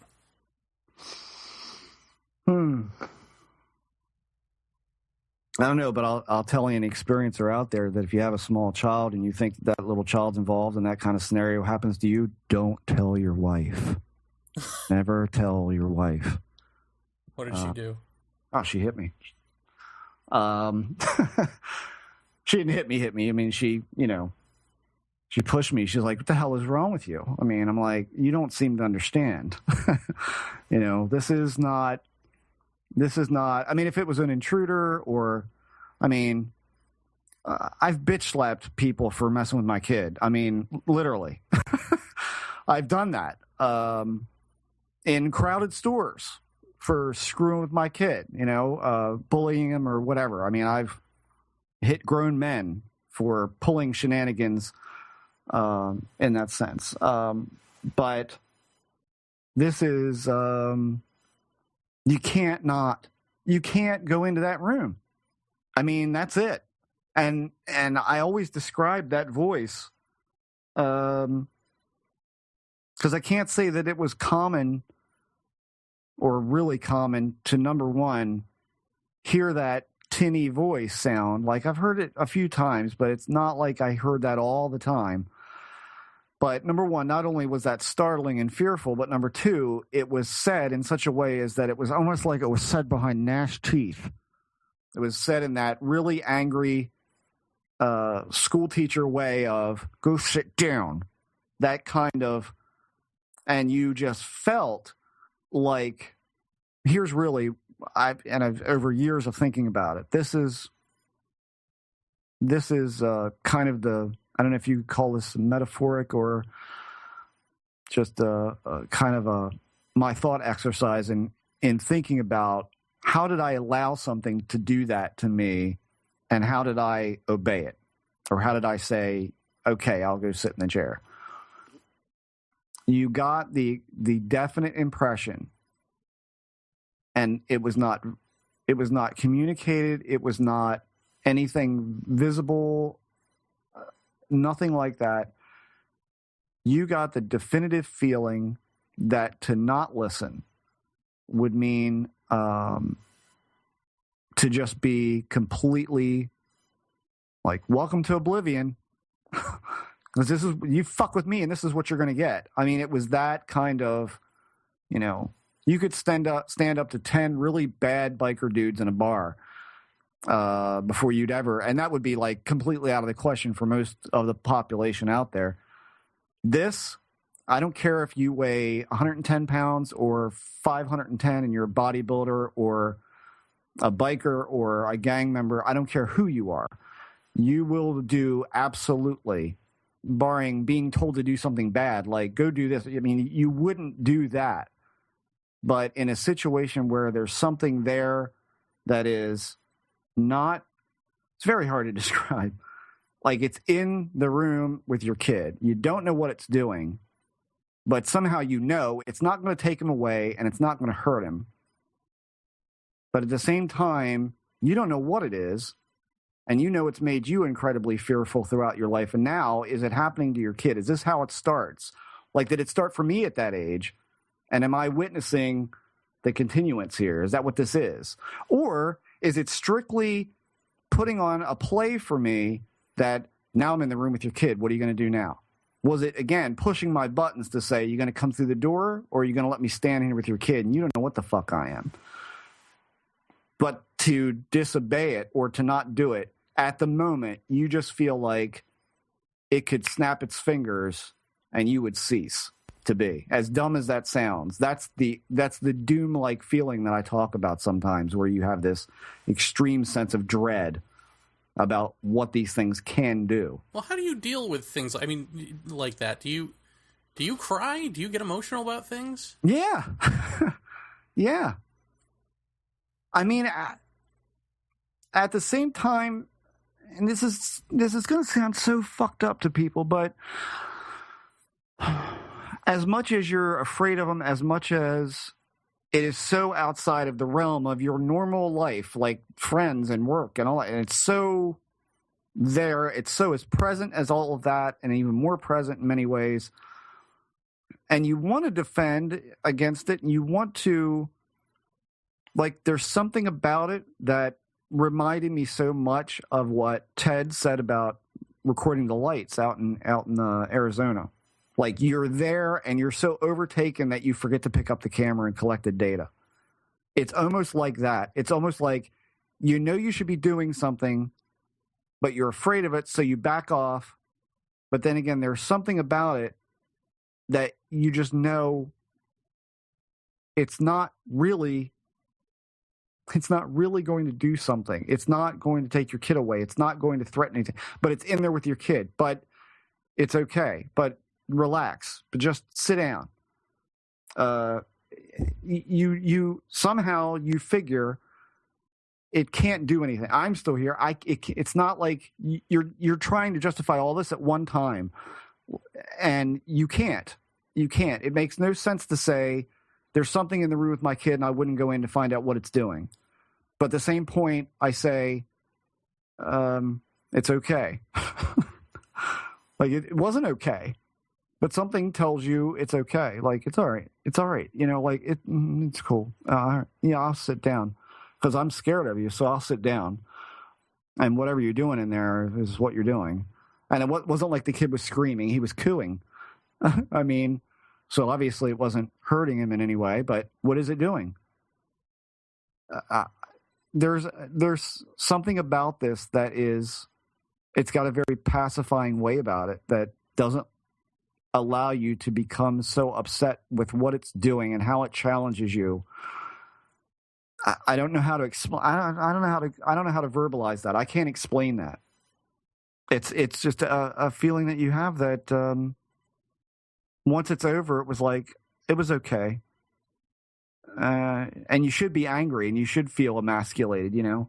And at a certain level you do, but it's not nearly as bad as you think it would be. Like, on some level you go, it's okay. It's all right. You know, this is all part of this whatever. It's okay. You don't know what the whatever is. You just think it's okay. I can't explain it any better than that. I don't know what else to say about that. That's it. That is the theme of this show. I mean, isn't that? I mean, I hope that's an explanation. No, I think it is. You know, I don't know how else to verbalize it other than to say, there's nothing you can do about it. So what are you gonna do? It's not that you. It's not like you have an option to go in the room or not. There is no option. There is no option. You know, you know that you can't go in there, and that's it. That's it. There is no other option. The option is not to bust in and punch it in the face. You know, I mean, do I believe for a second that the one I grabbed its face and pressed my thumbs between its eyes? Do I think for a second that wasn't supposed to happen? I think that was absolutely supposed to happen. I think everything that's happened to me, that I think is like, oh, I got him, or I made some kind of, you know, I pushed back. Those pushbacks, that's meant to happen. I don't think for a second if you wanted to get your hands on this thing and it wasn't meant for you to get your hands on it, that you would be able to touch it. No way. Absolutely no fucking way. A to B to C. Yeah. Human destiny as alien math on the next Paratopia. Okay. All right, then. Well, that's what it is, isn't it? I guess. I don't know what the fuck it is. I mean, it's interesting because even thinking about multi-dimensional beings. I mean, we think of that telepathy sort of thing as reading a mind. What does that mean? Reading someone's brain, picking up the chemical signatures in a brain? Like, what does that mean? Could it be that if they see other dimensions that we also exist in but don't acknowledge or can't comprehend, are they seeing, for instance, an extension of ourselves in the way that we're talking to, here we go, let's go full circle, back to Synthia Andrews. Is there something like an aura or like a chakra or a something, some piece of us that is the communicator, let's say, the pulsing information of our communications and of our history that exists in this other dimension that they see and that we don't? And that it's just a simple matter of looking at that. It's not they're picking stuff out of our brain. It's not that they're reading our minds. It's that it's all right there in this sort of bubble in the ether, and they're from the ether, so they see the bubble. And then they can act accordingly. If we add another layer to that, which is a timelessness, they exist out of our time, then could they even see all of everything as a tapestry? And so when they see, or possibilities, all of these possibilities of tapestry. So if they see dudes who are going to come harass you about a case, do they then go, okay, so we're going to counterbalance that with this?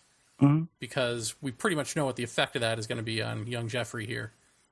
And we want back in. So we're going to plant the seed here, and when this happens, he's going to come back to us because this seed has been planted. Well, I could see that. I mean, here's the one thing I can tell you is that when I first decided all those years ago to really doggedly pursue this based on my own childhood stuff, I was on a deck looking out over a field, and I said, there was this feeling of going into this, like really going to pursue this, like this is going to be something that I'm going to devote a lot of time to and a lot of effort to. And when I had that determination to do that, to really poke this thing now, there was this feeling that came over to me of like, it's the rightest thing you've ever said. Like, this is the right thing for you to do.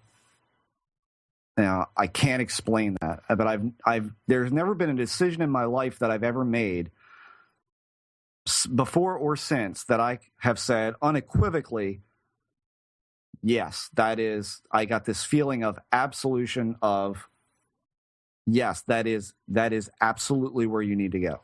That is absolutely what you need to do. And it was the most sure feeling I ever had in my life. And then when it was time to leave it and when I was trying to get out, it, again, was the most absolute feeling I'd ever had. Like, yes, it's right to walk away. It's right to get rid of it. It will leave me alone if I leave it alone. Now I know, throw it away. And then to come back in, I thought, this is not the kind of thing you can dip your pinky toe in. It doesn't work that way. You either are in up to your neck, your waist, or your knees. I mean, there is no like casual interest in it when it involves you or when you are trying to keep tabs on it or trying to do something in it. That doesn't work. It's almost like it demands, I'm all in. It's constantly calling the bluff for that. I think in no small part it does lead you through some kind. There is a progression to this, and I see it, but I question whether or not even that is if that is even true, that it is this gradual ladder that you're climbing to something. Because I don't have experiences like I used to have. Not even remotely. I mean, my life was a 3-ring circus. So it might not be a gradual climb to anything. It might be a bunch of circumstances that you have the choice to not fuck up again. Maybe. And they just keep recurring in different themes or different visages. Until you finally, like you did in that hall, right? You stand up and say what you believe. Right. Well, I mean, for me, anytime I've ever been, if I get asked on another show or I'm at a conference and the question they always ask me is, so what do you take away from all this? Like, what has it gotten you? Like, is there a prize at all yet? And I said, well, my only prize is that before I entered into this and the pursuit or the engagement of it was pretty much things are what they are, and you do what you've got to do to be a human being living a life. And now that is changed because if nothing else, this says to me, there's more to life than what you've been led to believe. Question everything. Question even right down to what you are. I mean, that is where it has put me, is to question everything, to really look deeper than what you just encounter in a daily hypnotic trance-like life, you know? So I do feel somewhat awakened by it in a way, to see deeper into things or to analyze more into things or contemplate life and reality and all of these things much deeper and much bigger and much more grand. And that's what it's done for me. But that's not that I can't say that was like a free ticket by any stretch. It wasn't no free ticket. Well, it can't be a free ticket. No. And can it destroy your life? Yes, it can. But I think you'll get it back. And I think that once you get it back, then maybe there's more. Once you get past the sci-fi and you get past all of that, I think that's where we are right now, which is kind of at the next step of examining it. And it kind of, I mean, and we've had during the course of this show, we've had these weird little responses, at least that we perceive as responses to what we're doing or what we've said or a conversation we've had on the phone or whatever. We've had certain strange things kind of pop in here. Colin's appearance on the show. I mean, that's the one thing that comes to mind the most. Well, even the fact, how funny is it that then we have on Synthia Andrews, and the episode where I was going to talk about the Kogi, and you haven't heard this yet, but she brings up the Kogi in the middle of the episode as an example of something or other. You'll hear it. I don't want to spoil it for you, but it's like, once again, and then it turns out she went to the thing in upstate New York that I was going to talk about, and I mean, it had an experience there. So it's like the small web of life between us and the Andrews. Just spindled out another web. Yeah, that's very strange. I mean, and there's kind of, right down to weird synchronicities that you've had. I mean, with the 11:11 and 10:10 and all of that. Like that's not accidental. There's something to that. And I believe, I mean, as much as you laugh about that and go, by the way, it's 11:11 or something like. I mean, there's something about that.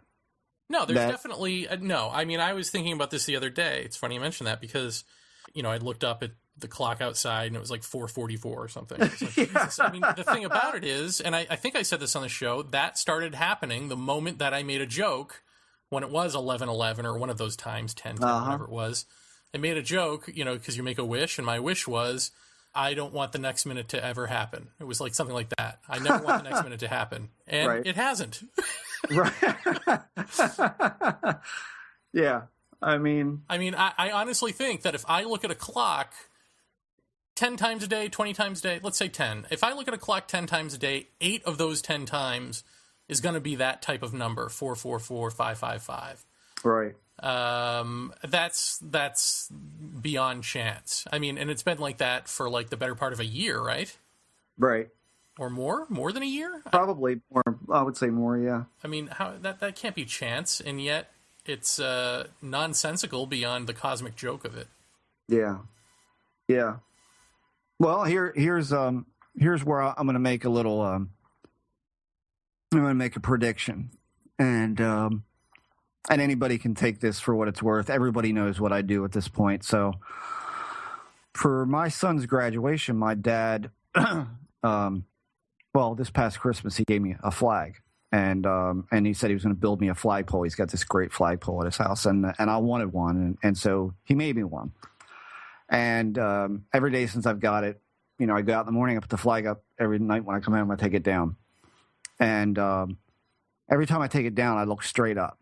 And if you know me, you know I don't look up a lot at a night sky very much. Like I'll look 40 degrees off the horizon, but I won't look directly overhead. I rarely do that. And every night when I go to take that flag down, I think to myself, you're going to look up there one day and something's going to be hovering right up there. Now, I have thought this for practically at least the past 2 weeks. I have thought, you're going to look up there one day and you're going to see something moving. And so every night I go out with my camera. And so I'll bet you within the next couple of months that it might not be a great picture, but I bet you I have a picture or something. I'll bet you. I was going to say it'll happen the time you don't go out there with your camera. Exactly. or that. And I'll be 100% upfront. If I get anything visually, I'm not going to touch it. I'm going to send it to Maccabee, or I'll send it to anybody who wants to see it, who wants to pick it over. I don't want anything to do with it. I'm telling you, the thought doesn't even have to. It's not even a conscious thing. Like I look up as the flag's coming down and make sure that the rope is not getting caught on the pulley, because we had that problem. And so I'm always looking. Am I pulling it the right way? And when I look up, I'm looking dead into almost black sky. And I think one of these days, man, I'm going to look up there and there's going to be something there. And I don't even know that I'm consciously going out there with the aspect of thinking, yeah, when I look up, I might see something. It doesn't happen until I look up and I'm pulling the flag down that I think that thought pops into my head. And I'll bet you, I'm telling you, as weird as it sounds, I'll bet you that I end up seeing something, or I end up getting some kind of either bad shot of it or a good shot, maybe. I don't know, but I'm just making that. It's coming. I'm making that point because every night I do it, and every night the same thought pops into my head. So if that's how it works, and that's how this back and forth goes, it'll either make a liar out of me, or it'll acquiesce, and something will be there. So we'll see. I don't know. Maybe it might be nothing, but I'm just saying the thought keeps popping into my head. Well, I look forward to that. We'll see. All right, Jeff. Anything else before we skedaddle? Nope. Very good. Dr. Andrews, thank you again for coming on the show. Yes, I am very sorry I didn't make it, Synthia. I hope you'll come back and we'll all be here. Back. In fact, she threw out the seed of doing a show with Colin that he would get a kick out of that. So excellent. That'll be great. Okay, great. Put the wheels in motion on that. Her book, again, is The Path of Energy, and you can get this any which where you wish. Your local bookstore, Amazon, whatever. All right, Jeff, thank you for... this is actually good, because we have a bunch of new subscribers now, and so it's kind of like they got a primer on your stuff with added depth questions. So we'll be having a lot of unsubscribers, is what you're saying. No, come on. People love the Jeff Ritzman stories. All right, sweet dreams, everybody. I'm going to go turn on my air conditioner. Great. Good night, all.